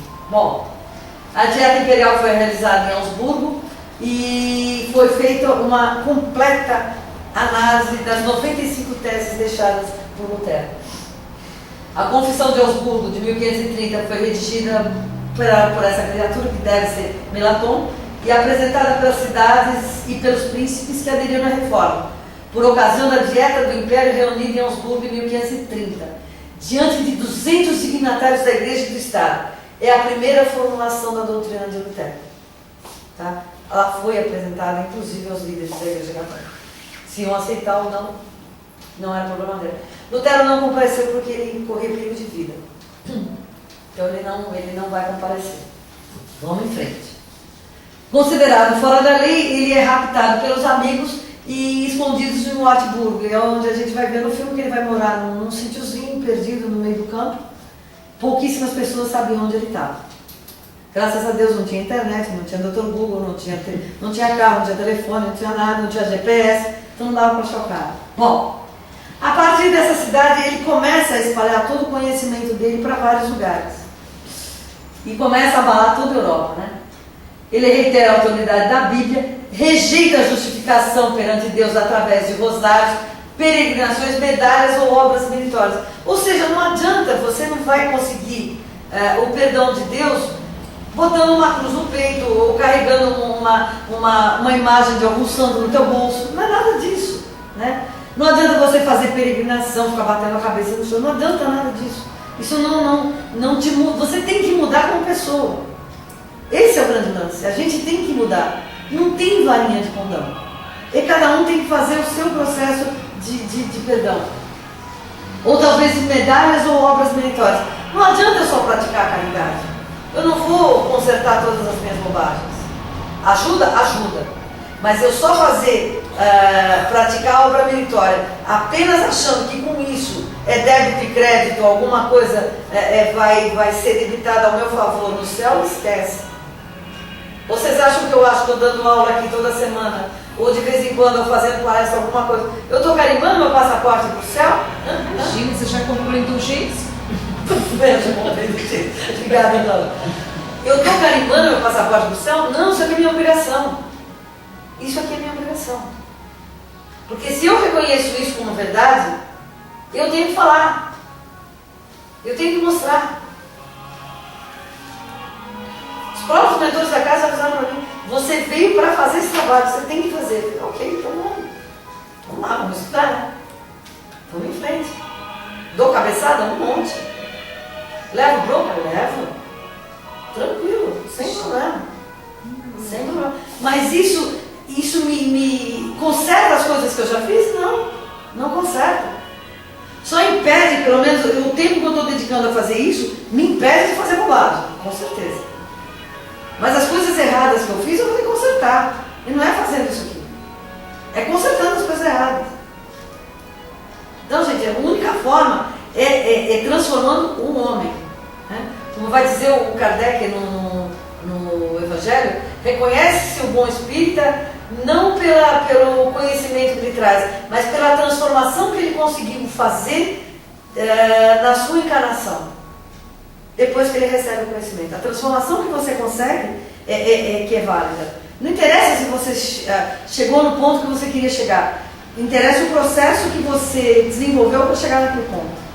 Né? Vamos lá. Esse aqui é um facsímile da primeira publicação, lembra? Eu já tinha inventado a imprensa. Da primeira publicação das 95 teses dele. Tudo em alemão, com aquelas letrinhas, então. E aqui vocês vão receber, tá nos slides, as 95 teses, tá? A primeira, ao dizer fazer penitência, que está em Mateus, o nosso Senhor e Mestre Jesus Cristo quis que toda a vida dos fiéis fosse penitência. Essa penitência não pode ser entendida como penitência sacramental, isto é, da confissão e satisfação celebrada pelo ministério dos sacerdotes. Olha como ele pega pesado. Mas ele vai contra os sacramentos, que tem o sacramento da confissão. Então, mas aí eu não sei. Faz o microfone de aí a gente teria que ir na confissão foi inventada pela Igreja Católica. Jesus nunca fez isso, nunca pediu, senta aqui, conta o que você fez de errado. Então, mas eles não pediam essas confissões? Tinha, mas isso foi inventado pela Igreja Católica. Isso é um sacramento inventado pela Igreja Católica. Jesus não inventou nenhum sacramento. Nenhum. O próprio batismo, a ideia do batismo no Jordão naquela época era outra. A água do Jordão estava tratada, era uma outra história. A gente vai ter uma aula que a gente vai falar sobre todos os dogmas e sacramentos da igreja. Bom, vocês leem com calma, eu sublinhei algumas. 21ª. Erram, portanto, os pregadores de indulgências que afirmam que a pessoa é absolvida de toda a pena e salva pelas indulgências do Papa. Ninguém salva ninguém. O Gil não pode me salvar das minhas bobagens. Eu não posso salvar ele das bobagens dele. Cada um tem que percorrer o seu caminho. O seu caminho de evolução, o seu caminho de busca de perdão e de consertar as coisas que fez. É caminho solitário de cada um. Solitário. Você tem ajuda de amigos? Tem. Encarnados e desencarnados. Mas é o seu livre-arbítrio determinando que você quer se consertar. Determinando que você não quer mais fazer bobagem. É decisão sua. Né? E tem que ser que nem o Lutero. Eu não vou, só porque eu estou na frente de um tribunal, falar ao contrário do que eu penso. Qualquer cristão que está verdadeiramente contrito tem remissão plena, tanto da pena como da culpa. Olha que bacana. Que são suas dívidas, mesmo sem uma carta de indulgência. Ou seja, o arrependimento e o pedido de perdão a Deus é que são válidos. Porque na hora que você se arrepende e pede perdão, você reconhece a sua culpa, você vai consertar o que você fez errado. Então aí sim, aí você está quitando o seu débito anterior. Isso sim. Mas não comprar uma indulgência. E eu comprei 3. Hein? 45. Deve-se ensinar aos cristãos que quem vê um carente e o negligencia para gastar com indulgências, obtém para si não as indulgências do Papa, mas a ira de Deus. Imagina a igreja, os líderes da igreja lendo isso numa corte. E o cara, tranquilamente. Ofende-se a palavra de Deus quando em um mesmo sermão se dedica tanto ou mais tempo às indulgências do que a ela, do que a ele, né? Ele está errado. Ah, não, a ela, a palavra de Deus. Ou seja, se falava muito mais em indulgência na hora que se pregava durante as missas do que se falava da palavra de Deus ou de Jesus. Quer dizer, você perde a noção básica das coisas. Você perde o objetivo primordial da celebração, né? Isso a gente perde muito pela vida, infelizmente. Vamos lá. São Lourenço disse que os pobres da igreja são os tesouros da mesma, empregando, no entanto, a palavra como era usada em sua época. O verdadeiro tesouro da igreja é o Santíssimo Evangelho da glória e da graça de Deus.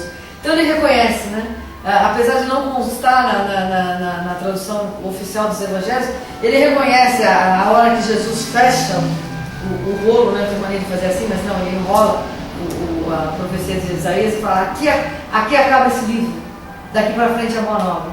Então o Lutero reconhece todo o passado, é uma matéria de estudo, mas não é uma matéria de veneração.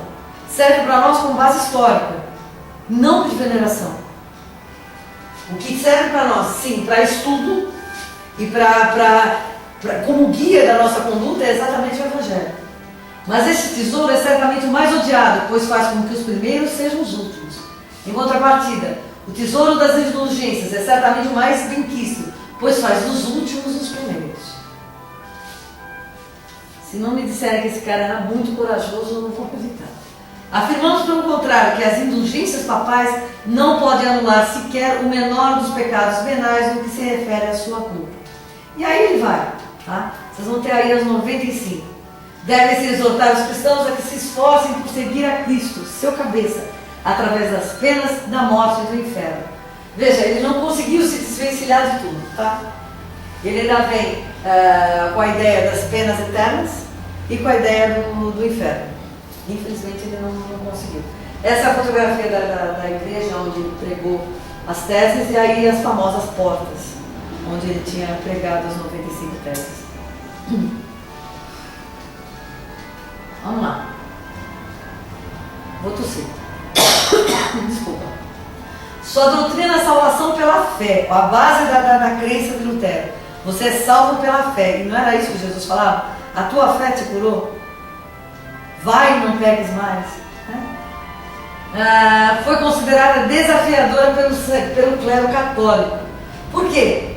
Ele considerava, com essa ideia, ele punha em xeque várias coisas que os papas tinham determinado como verdade, né? Contudo, ela foi espalhada em suas inúmeras formas de divulgação e não caiu no esquecimento. Ao contrário, suas ideias foram levadas adiante do século XVI e foram criadas as primeiras igrejas luteranas. Ou seja, da mesma forma que o cristianismo começou, o luteranismo começou. Os grupos começaram a se juntar e começaram a fazer sedes para que eles conversassem sobre a doutrina, conversassem sobre as teses. E Lutero continuava orientando, lógico. Bom, ele não teve, a ideia inicial dele não foi dividir a igreja católica, ele não quis criar um cisma dentro da igreja e tirar grupos de fiéis lá de dentro e criar uma nova igreja, mas com a proporção das 95 teses e depois com os estudos que ele mesmo publicou a respeito dessas teses, esse movimento foi inevitável. Uma coisa interessante, né? Já tinham inventado a imprensa, né? Graças a Deus o Gutenberg já estava na Terra. O que acontecia? Poucas pessoas tinham acesso à Bíblia. Por quê? Porque a Bíblia estava no latim. Se vocês pegarem a história da Bíblia, que foi uma das primeiras aulas que a gente teve, nessa época aqui, nós estamos na época da Vulgata. na época da Bíblia em latim. E nem todo mundo sabia falar latim. Imagina o alemão falando latim. Eles não falavam latim. Então o que ele faz? Ele não tem que viver no interior escondido. Ele pega o que ele conseguiu juntar dos textos originais que compunham a Bíblia, pega os textos em grego, em sânscrito, pega e traz isso tudo para o alemão.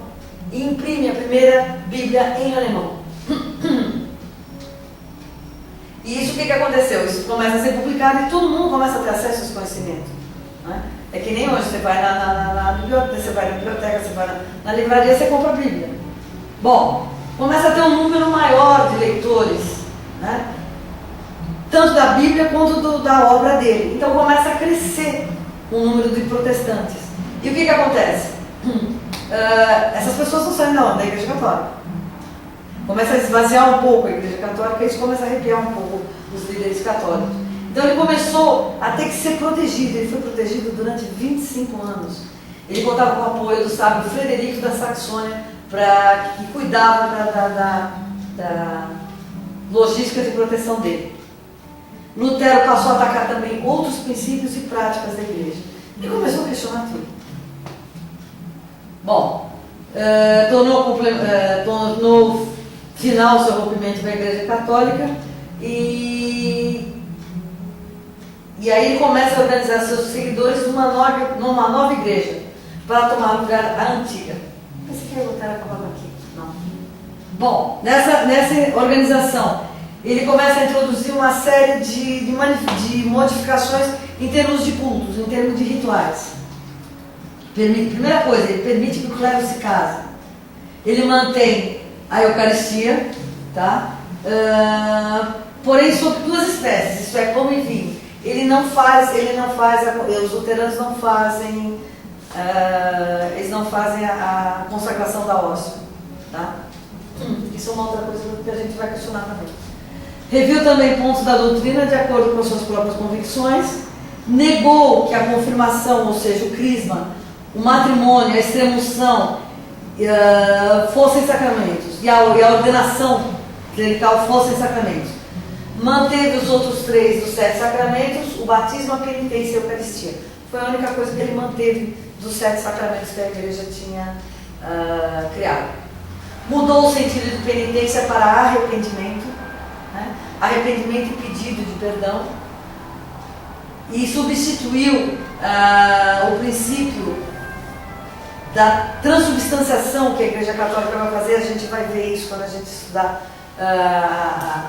as normas da Igreja Católica, que naquele ritual o próprio padre ele se transforma em Jesus. É como se houvesse uma identificação com o mestre e fizesse aquela transformação do pão e vinho na Eucaristia no corpo de Jesus. Então ele chama esse processo de consubstanciação para explicar toda a ritualística da última ceia. Não vou conseguir passar sem falar o que eu acho. Não aguento, a língua fala mais alto. Qual é o problema da última ceia? A sala existe até hoje. Jesus reúne os seus apóstolos para a última vez que ele vai comer junto com eles numa certa tranquilidade. Então, o que ele pede? Né? Vocês vão comer e beber e façam isso em meu nome. O que você quer dizer? Quando ele falou isso, o que você quer dizer com isso? Qualquer coisa que você está fazendo, inclusive o ato de comer ou de beber, faça como se você estivesse fazendo para mim. Faça isso com pureza de coração, com pureza de intenção. Seja o alimento que você traz à sua mesa, seja digno de estar lá. Seja conquistado com o suor do teu trabalho. Seja limpo. Seja energeticamente puro. Da mesma forma a bebida. Faça isso em minha memória. Lembra de mim quando vocês estiverem comendo. Para vocês lembrarem de como vocês têm que trabalhar para ter pão e bebida à sua mesa. Foi essa a ideia de Jesus na hora. Como sempre, ele estava falando em alegoria, né? Ele estava falando em alegoria, estava fazendo imagens. Quer dizer, até na coisa mais simples da necessidade humana, que é a alimentação, façam isso em meu nome. Lembrem de mim nessa hora. Para quê? para que você possa, como o Dr. Adolfo, foi o Dr. Adolfo, o Dr. William que falou no final, eu posso chamar Jesus na minha casa hoje, senta para comer comigo? Eu tenho moral para fazer isso? O ambiente da minha casa propicia a entrada de grandes espíritos, de espíritos de luz? Então é isso que Jesus pede para você prestar atenção. O que você está construindo? Da onde está vindo o dinheiro que você compra o teu alimento? Como você faz para conseguir isso? O que você faz? Então é para a gente ter, nas coisas básicas da vida, lembrar que tudo você tem que fazer, como colocou bem no Emmanuel hoje, tudo vem de Deus. Então seja digno daquilo que Deus está te dando e dê graças. Mas não, desculpa, não a coisa de tornar aquilo o pão e o sangue de Jesus. Faça aquilo na minha memória. Me chama para eu estar te contando na hora.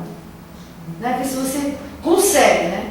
No seu mau humor, no seu cansaço, com suas dores, com seus problemas, você consegue lembrar e falar, mestre, senta comigo, vem cá. Né? Mas vamos lá, não é bem isso que a gente faz, mas vamos lá. Bom, Lutero foi responsável pela organização de muitas comunidades evangélicas e nesse período ele percebeu que seus ensinamentos estavam conduzindo a uma nova divisão. Casou-se com uma monja, Catarina Fondora, em 1525 e teve 6 filhos. O rompimento de Lutero com o catolicismo romano não foi um fenômeno isolado, mas uma de várias rebeliões religiosas que aconteceram naquela época, em diversos lugares. O sucesso do luteranismo deu encorajamento a outras revoltas, mas essas poderiam ter se verificado sem tal estímulo, pois a crítica à antiga igreja tinha começado. Porque esse movimento todo criado por Lutero despertou um processo de raciocínio das pessoas e começou-se a questionar um monte de coisa que estava se recebendo como conhecimento por decreto. Então, os seres humanos começaram a parar para pensar, graças a Deus. Bom, dizem os espíritos que Lutero nada mais é do que a reencarnação de Paulo de Tarso. Né? Como o grande apóstolo de Jesus, o grande intérprete das lições do Mestre, né? As maiores aulas que a gente tem sobre o Evangelho de Jesus estão nas cartas de Paulo, estão todos os escritos que ele nos deixou. Ele, a pedido de Jesus, ele retorna, né? Para tentar ver. Vamos tentar fazer esse povo recomeçar de novo, né? Repensar tudo isso daí, porque se perdeu a base do cristianismo. É interessante que existe uma obra, está disponível na internet. Existe uma obra do Lutero sobre a Epístola aos Romanos de Paulo. É legal de ler. Ele mesmo analisando uma coisa que ele escreveu há 300 anos atrás. É muito legal. Vamos lá. Vamos ver o que Emmanuel fala no A Caminho da Luz. Aqui já está, ele vai falar em concordata, que é um acordo assinado entre o Papado e o Estado. De 1521 a 1555, os centros cultos europeus viveram momentos de angustiosas expectativas nos bastidores da tragédia religiosa. Mas depois da concordata de Augsburgo, instituiu-se um regime de mais larga tolerância recíproca. O direito do exame livre, porém, dividiu a reforma em vários departamentos religiosos, de acordo com a orientação pessoal de seus pregadores, ou das conveniências políticas do meio em que viviam. Na Alemanha era o protestantismo, com os partidários dos princípios de Martinho Lutero. Na Suíça e na França era o calvinismo, e na Escócia a igreja presbiteriana. Na Inglaterra a questão veio a tornar-se mais grave. Henrique VIII, defensor extremado da fé católica a princípio, por conveniência de caprichos pessoais, tornou-se o chefe do poder político, assumindo a direção da igreja anglicana. Na França, os huguenotes, que eram os protestantes da França, se encontravam muito bem organizados, mas surgem as complicações de natureza política, e o gênio despótico de Catarina de Médici ordena a matança de São Bartolomeu, no intuito de eliminar o almirante Coligny. O movimento sinistro, que durou 48 horas, começou em 24 de agosto de 1572, sofrendo a reforma, um dos seus mais amargos reveses. Somente em Paris e subúrbios foram eliminadas 3.000 pessoas. Se eu não me engano, o imperador da França era Carlos IX, se eu não estiver errado. Mas também não importa. O que aconteceu? A irmã do imperador casou com um huguenote, casou com um protestante. O que aconteceu? qual foi a interpretação das pessoas. Pô, o imperador não tem nada contra o protestantismo. Então, os huguenotes foram para a França para assistir à celebração das bodas. Então, Paris estava repleta de protestantes. E achavam que estava tudo bem se o imperador está concordando. Só que o imperador não era exatamente uma pessoa que governava sozinho, né? Ele tinha exatamente no calcanhar dele a mamãezinha dele que chamava-se Catarina de Médici. E essa era uma matrona. Era uma matrona que determinava o que o imperador tinha que fazer, o que o imperador não tinha que fazer. E ela não queria que o protestantismo entrasse na França. Ela achava que tinha que derrubar isso daí, tinha que acabar com o protestantismo. E ainda, né, 1000 anos depois de Jesus, acha-se que matando as pessoas destrói-se as ideias. Então o que se faz? O casamento acontece, está todo mundo nas ruas celebrando o casamento. O que eles fazem? Eles fazem um movimento, né, para matar os protestantes. E o objetivo era matar exatamente o almirante Coligny, que era um líder protestante e tinha uma grande posição no exército francês. Tá? Então é feito um movimento de parte dos cristãos, dos chamados católicos ortodoxos da época, para matar esses caras. Então é o que o Emmanuel fala, foram eliminadas 3.000 pessoas em 48 horas. Eu estava nesse massacre. Tá? Eu fiz parte da noite de São Bartolomeu e não estava do lado protestante, eu estava do lado da Catarina de Médici. Tá? Então ninguém aqui é esse anjinho de cachimbo dourado. Tá? Então a gente erra e a gente é chamado para consertar. Né? Então, tomar muito cuidado com a bandeira que a gente levanta.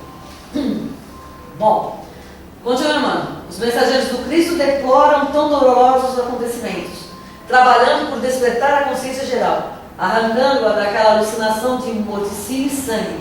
Mas precisamos considerar que cada homem, como cada coletividade, pode cumprir seus deveres ou agravar suas responsabilidades próprias na esfera de sua liberdade relativa. Tá? Isso aqui responde bem à influência do livre-arbítrio no destino de cada um de nós. Se vocês pesquisarem na internet, existem vários livros sobre a noite de São Bartolomeu. A Célia Xavier tem um livro muito bom sobre a noite de São Bartolomeu. Existe um autor estrangeiro, eu tenho no meu iPad, só pegando para ler, também tem um livro muito bom. Ele mostra bastante toda a vida na corte francesa da época, de como as coisas eram resolvidas nos bastidores, mas não fala muito de Catarina de Médici, fala muito pouco de Catarina de Médici, mas mostra exatamente como ela era e a influência dela na cabeça dos filhos. Ela queria ter um filho imperador, morresse um, ela punha o outro e não tinha jeito, tá? Mas ela queria o poder da França. Então, são pesquisas muito interessantes de serem feitas, vocês se dedicarem um pouco a ver o nível de bobagem que a gente já fez na vida.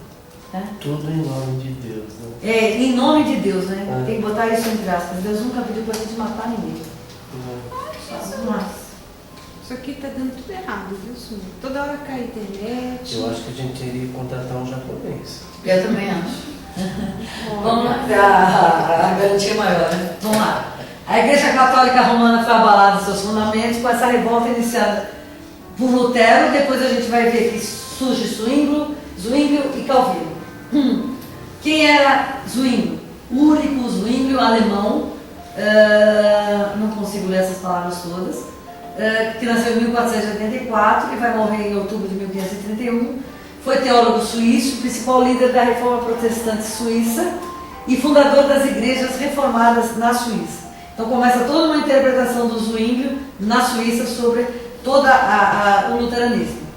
Independente de Lutero, que era um doutor na Bíblia, Zwinglio chegou a conclusões semelhantes pelo estudo das Escrituras do ponto de vista de um erudito humanista. Então a visão do Lutero foi uma e a visão do Zwinglio foi outra. Mas elas não eram conflitantes, né? Elas são conflitantes. Tanto que ele vai fundar vai nascer uma outra religião. Zwinglio não deixou uma igreja organizada, mas todo o seu estudo, todas as suas ideias vai influenciar quem? Calvino. Essa catástrofe, que representava a perda da maior parte da Europa Ocidental para a Igreja Católica, induziu os líderes do catolicismo a fazerem um tríplice esforço a fim de restituir à Igreja todas aquelas pessoas que tinham saído de lá. Fala, Cláudia. O Ian está pedindo que você avise na transmissão que pedindo desculpa que ele está toda hora caindo e que a culpa é do provedor da internet do IESIM Butantã. Tá, o Ian está pedindo que a gente dê um aviso aqui, que a transmissão está caindo por problemas no nosso provedor, tá? Então, não tem problema, essa aula vai ficar gravada na íntegra e vai ser disponibilizada na íntegra na internet, não se preocupe. Vamos em frente. Induzir os líderes da Igreja Católica a fazerem um tríplice esforço. Qual foi esse tríplice esforço? Para voltar à sua autoridade universal, e começa-se então uma contra-reforma dentro da Igreja Católica. Um desses esforços a gente vai ver no Concílio de Trento, onde os principais eclesiásticos empreenderam a reafirmação da doutrina católica. Então eles começam a rever todos aqueles dogmas, toda a doutrina católica, para tentar trazer as pessoas de volta. Segundo passo que eles deram: institui-se uma ordem missionária militante, Companhia de Jesus ou Jesuítas. Por que eu dou essa ênfase aqui? Porque são exatamente, ela foi criada com finalidade, e os jesuítas vêm para o Brasil e fazem um trabalho fantástico de evangelização dos índios, e a gente tem vários livros sobre isso, e é muito interessante da gente ir atrás, e com isso vem para cá Anchieta e o Padre Manuel da Nóbrega. Quando a gente for ver o Espiritismo no Brasil, a gente vai ver quem são esses seres, tão queridos da nossa parte. Bom, terceira ideia que a Igreja Católica vai ter: renascimento do tribunal eclesiástico chamado Inquisição. E para quê? Para dissipar toda e qualquer heresia. E quem eram os grandes executores da Inquisição? Os jesuítas. A ordem foi criada para que eles comandassem, retomassem todo o processo da Santa Inquisição.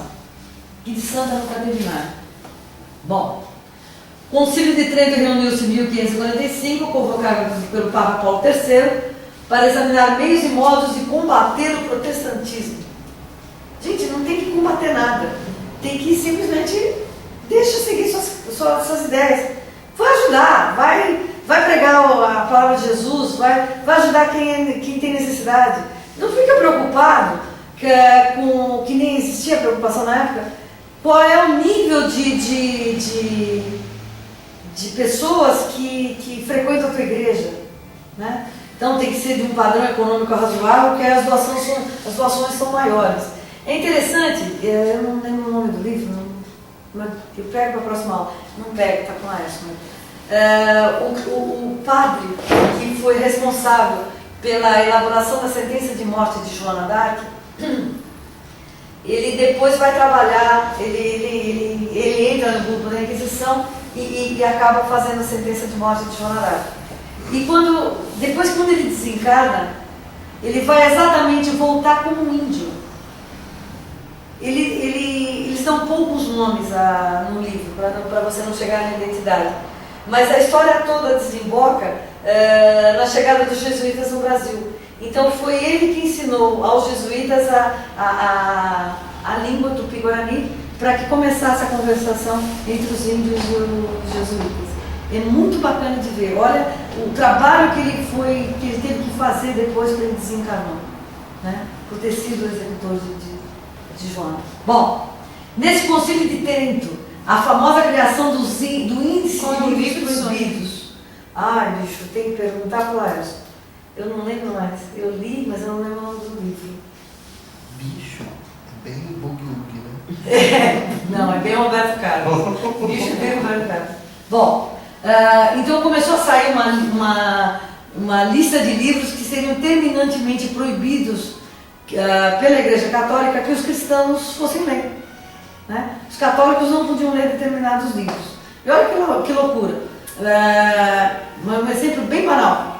Quando saiu o Código da Vinci, do Dan Brown, a Igreja Católica falou: não leiam. O livro fez boom no mundo inteiro. Estourou como best-seller no mundo inteiro. Gente, não é assim. Você tem que provar racionalmente que o cara está errado. Aí tudo bem. Agora, se você não provar racionalmente que o cara está errado, vai todo mundo lá atrás para ler. Ele está errado em alguns pontos? Para mim está.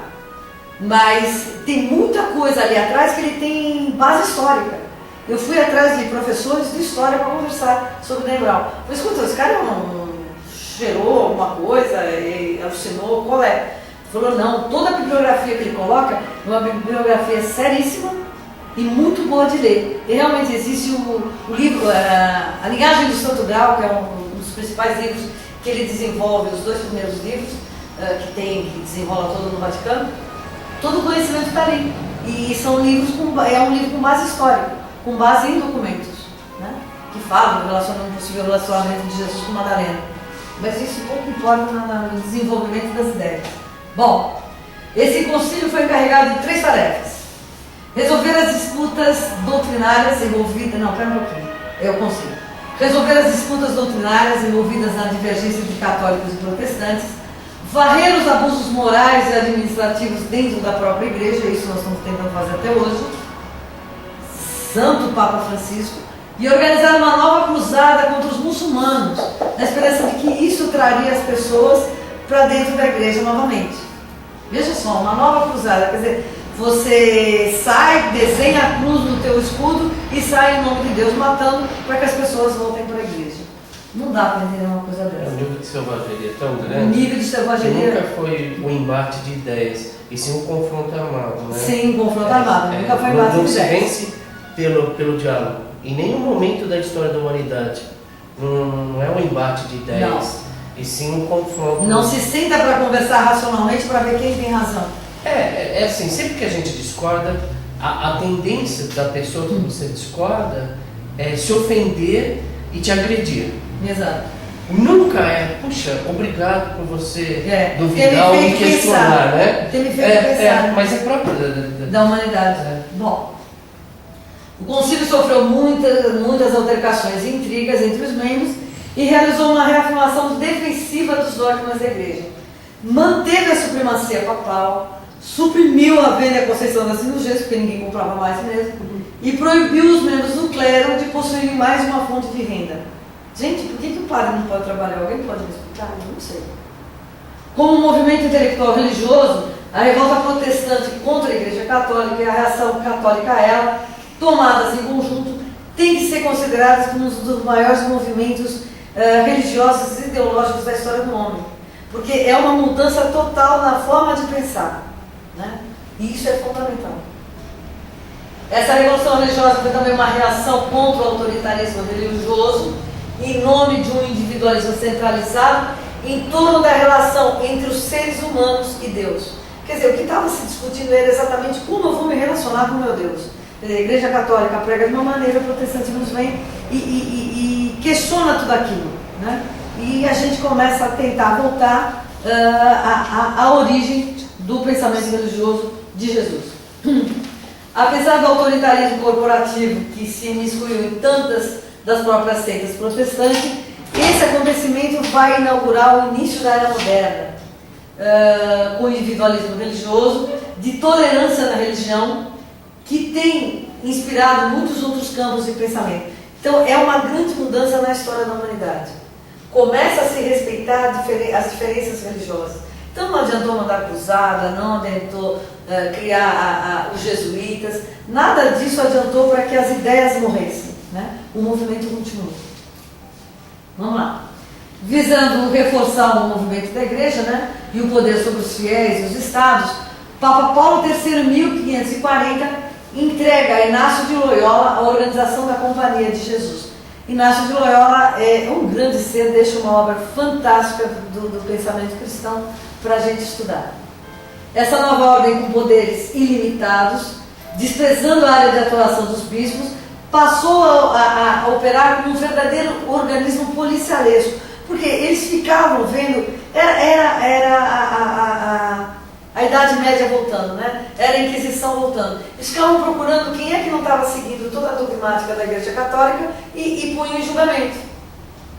Faziam aquelas cortes, condenavam as pessoas e levavam à morte. Sem problema. Era herético, então ficava com ele. A organização era baseada numa disciplina e dedicação fanáticas, e seus integrantes passaram a agir em todas as frentes de forma arbitrária e desumana.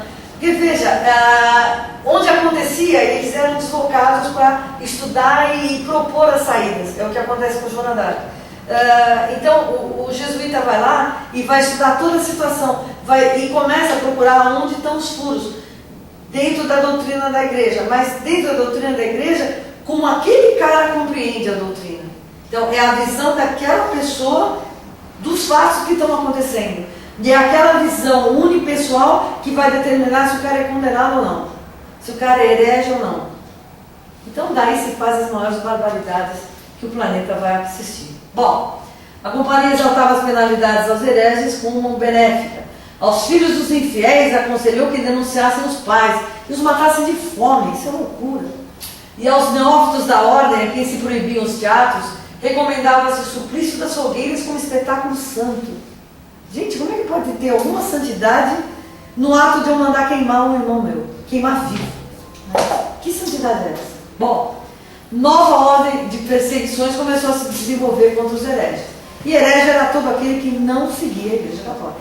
Bom, isso vai ocorrer principalmente na França, juntamente com a pressão exercida pela Igreja junto ao rei, visando atingir os protestantes.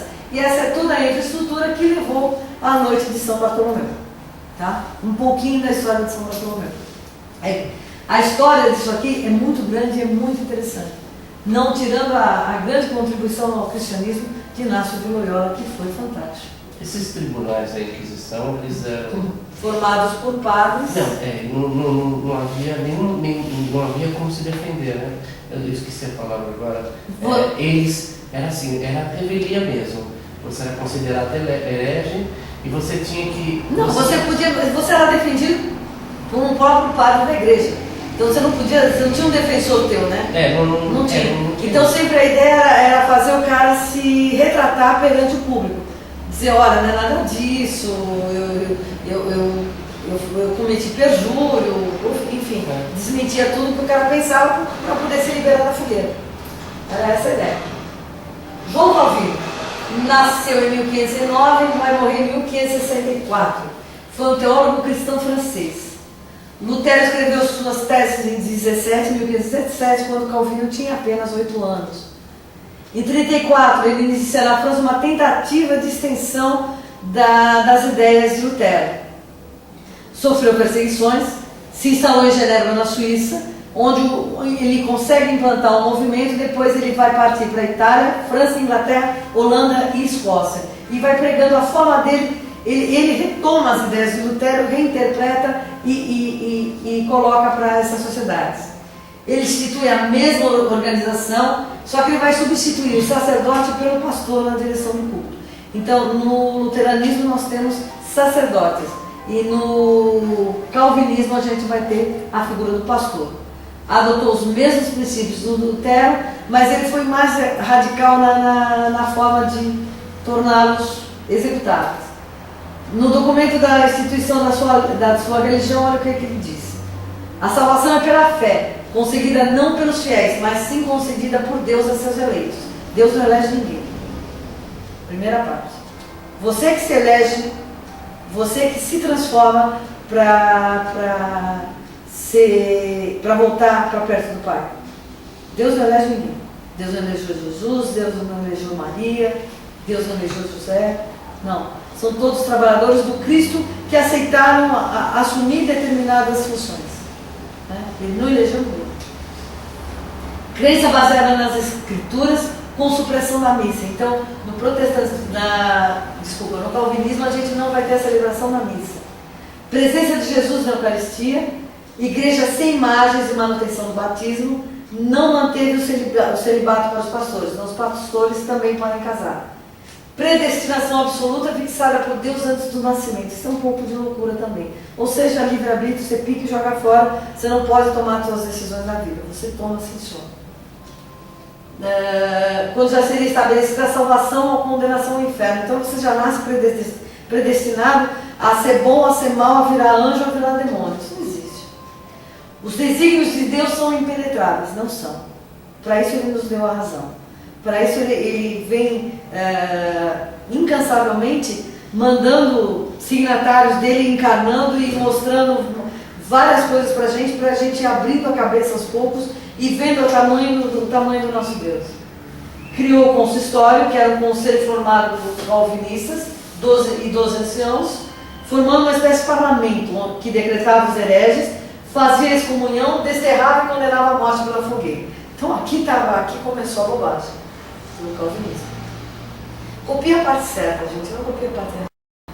Para que eu vou... O cara não concorda, deixa o cara seguir a cabeça dele, né? Fazer excomunhão, desterrar, condenar a morte pela fogueira. Para quê? Mas vamos lá. Giordano Bruno nasceu em Nola, perto de Nápoles, em 1548, vai morrer em Roma em 1600. Desculpa.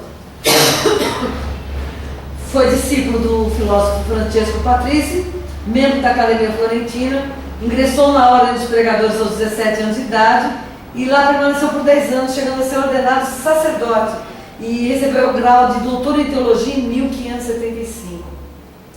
Foi um dos últimos hereges a ser queimado vivo. Por quê? Né? Das teorias dele sobre o universo. Ele foi acusado de heresia por quê?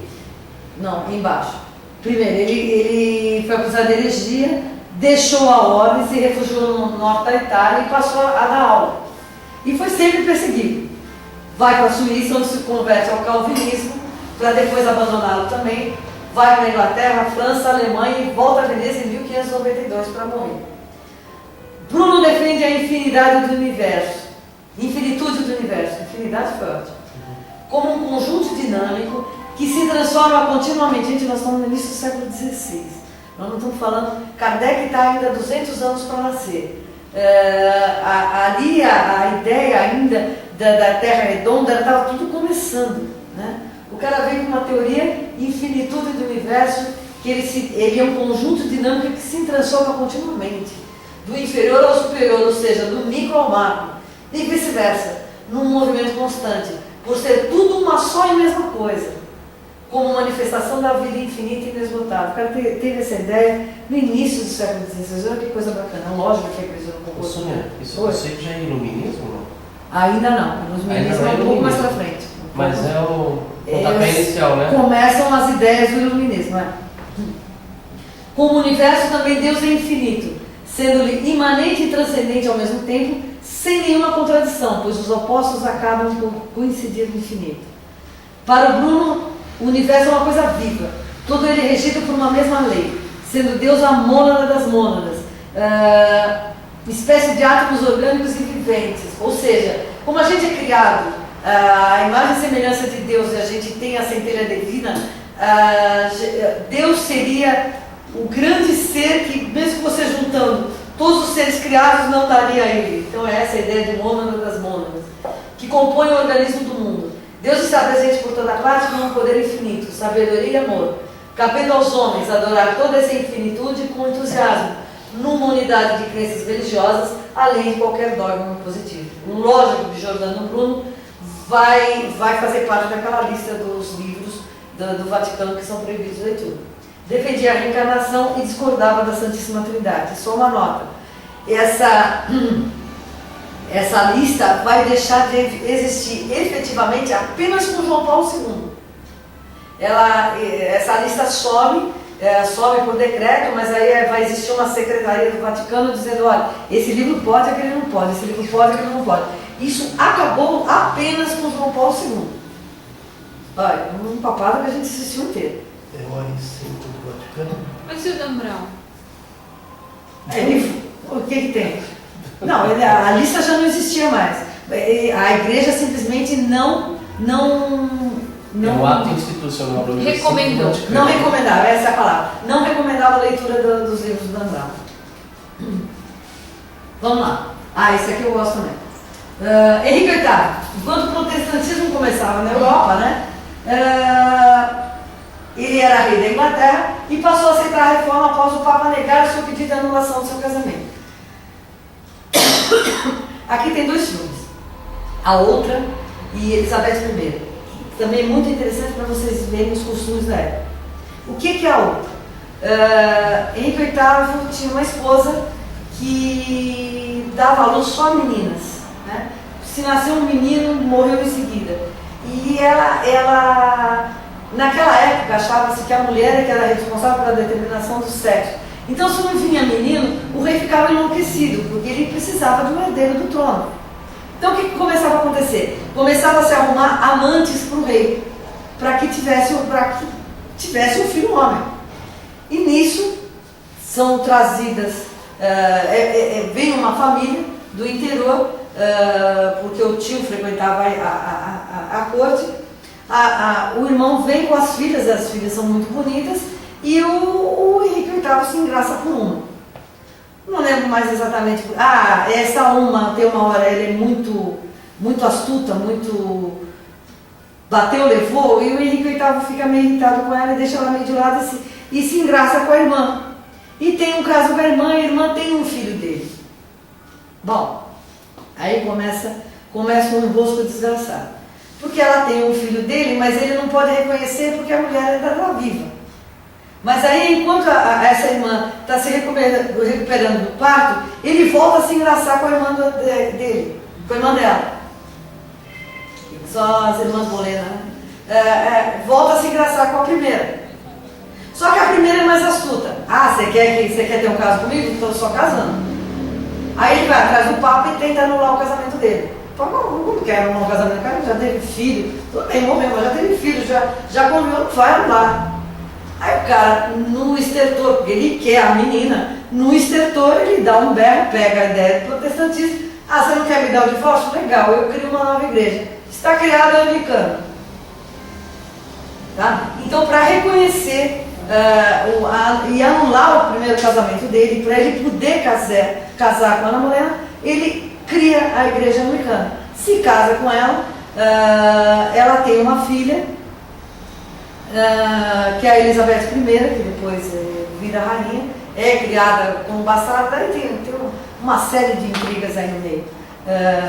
Eles tentam até pegar o filho dele e trazer para o trono, mas aí o filho morre, é uma confusão desgraçada. É interessante de ver, em termos de recomposição de época, esses dois filmes são muito bons, as artistas trabalham maravilhosamente bem. A outra e Elizabeth I. Isso só para ver como é que nasce a anglicana. Não tem nada a ver com espiritualidade superior. Em 1534, visando ficar livre de qualquer interferência ou pressão, ele cria o anglicano. E ele é seu dirigente máximo. E até hoje é assim, né? A rainha é a dirigente máxima da igreja anglicana. Assumiu assim o poder que era do Papa, bem como a propriedade e os poderes da igreja. Comparando-se com a igreja católica, quais são as alterações? Salvação pela fé, apoio nas escrituras, presença de Cristo na Eucaristia, permissão do casamento para os padres, cultos realizados na língua inglesa com supressão da missa, e a partir da implantação dessa igreja, Henrique VIII desencadeou uma perseguição aos católicos e às outras religiões protestantes. Olha que maluquice, né? Então, para que a minha religião seja melhor, eu mato todos os outros que pensam diferente de mim. Várias tentativas de alteração, buscando maior aproximação com o catolicismo e com o protestantismo, foram feitas, mas permaneceu a divisão entre as três. Na Escócia implantou-se o calvinismo, em 1560, sendo o presbiterianismo declarado sua religião oficial. Tá? E na Inglaterra ficou a ortodoxa. Apesar de hoje os historiadores reconhecerem que a ortodoxa é a que traz os cultos na sua forma mais pura, tá? Apesar de como ela nasceu. Tá bom? É isso, esse é o último slide. É isso. Tem alguma questão? Não tem aula. Como assim?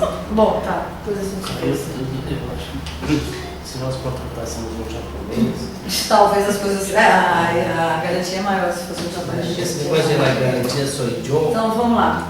Mas não foi aqui, ele está falando que é o provedor. Então vamos lá. A conexão aqui está completa.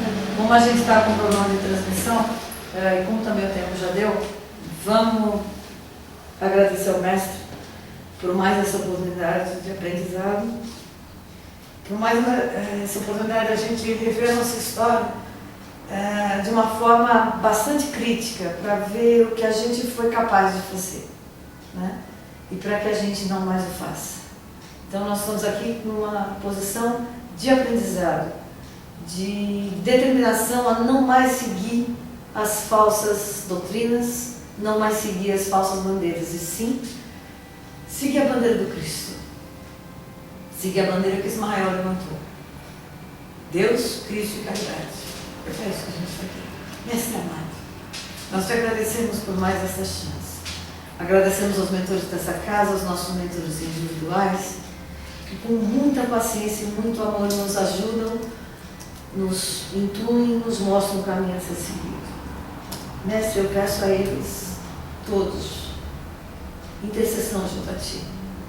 Que eles continuem a Te servir e continuem a ser espíritos cada vez mais iluminados, cada vez maiores defensores da Tua doutrina e maiores soldados do Teu Evangelho. E permite, Mestre, que nós continuemos nesse caminho, seguindo esses irmãos de luz que amorosamente estendem suas mãos para que a gente consiga fazer alguma coisa de bom, pelo menos nessa encarnação. Senhor Jesus, acompanha-nos até as nossas casas, dá-nos paz, coragem e determinação para seguir em frente. Assim como Lutero fez, assim como Paulo fez, assim como todos os grandes pensadores da Tua doutrina fizeram até hoje. Que nós defendamos todos os princípios do cristianismo, do Teu Evangelho, na nossa vida, Senhor. E que os nossos atos sejam tão puros, que nós possamos Te convidar, Senhor, a qualquer momento para estar ao nosso lado.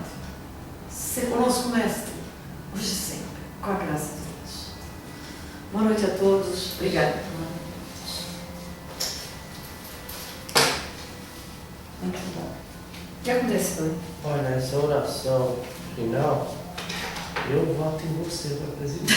Mas eu não quero ser presidente. Ai, tem que Dá uma, né? Tem. Você está particularmente inspirado.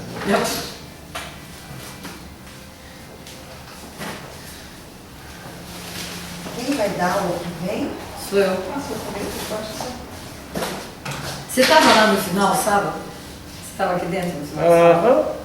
Eu que fiz a oração. Não. Final? Um pouquinho antes, quando ele ainda estava atendendo, quando ele foi atender a Dani. Eu não sei o que foi, que ele começou a falar sobre dor.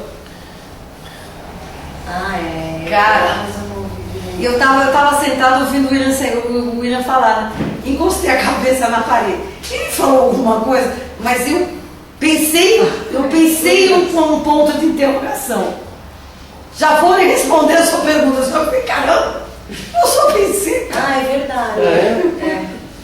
Foi Espera, eu já vou responder. já vou Eu nem perguntou. Não perguntei Mas sabe nada. que outro dia eu tava. Às vezes ele tem essas. Eu tava ali dando passe, aí eu já tinha dado passe todo mundo e eu tava encostado na porta, né? E ele saiu daqui para atender as pessoas, como ele fez sábado passado. Aí ele passou por mim e falou: o seu trabalho ainda não terminou.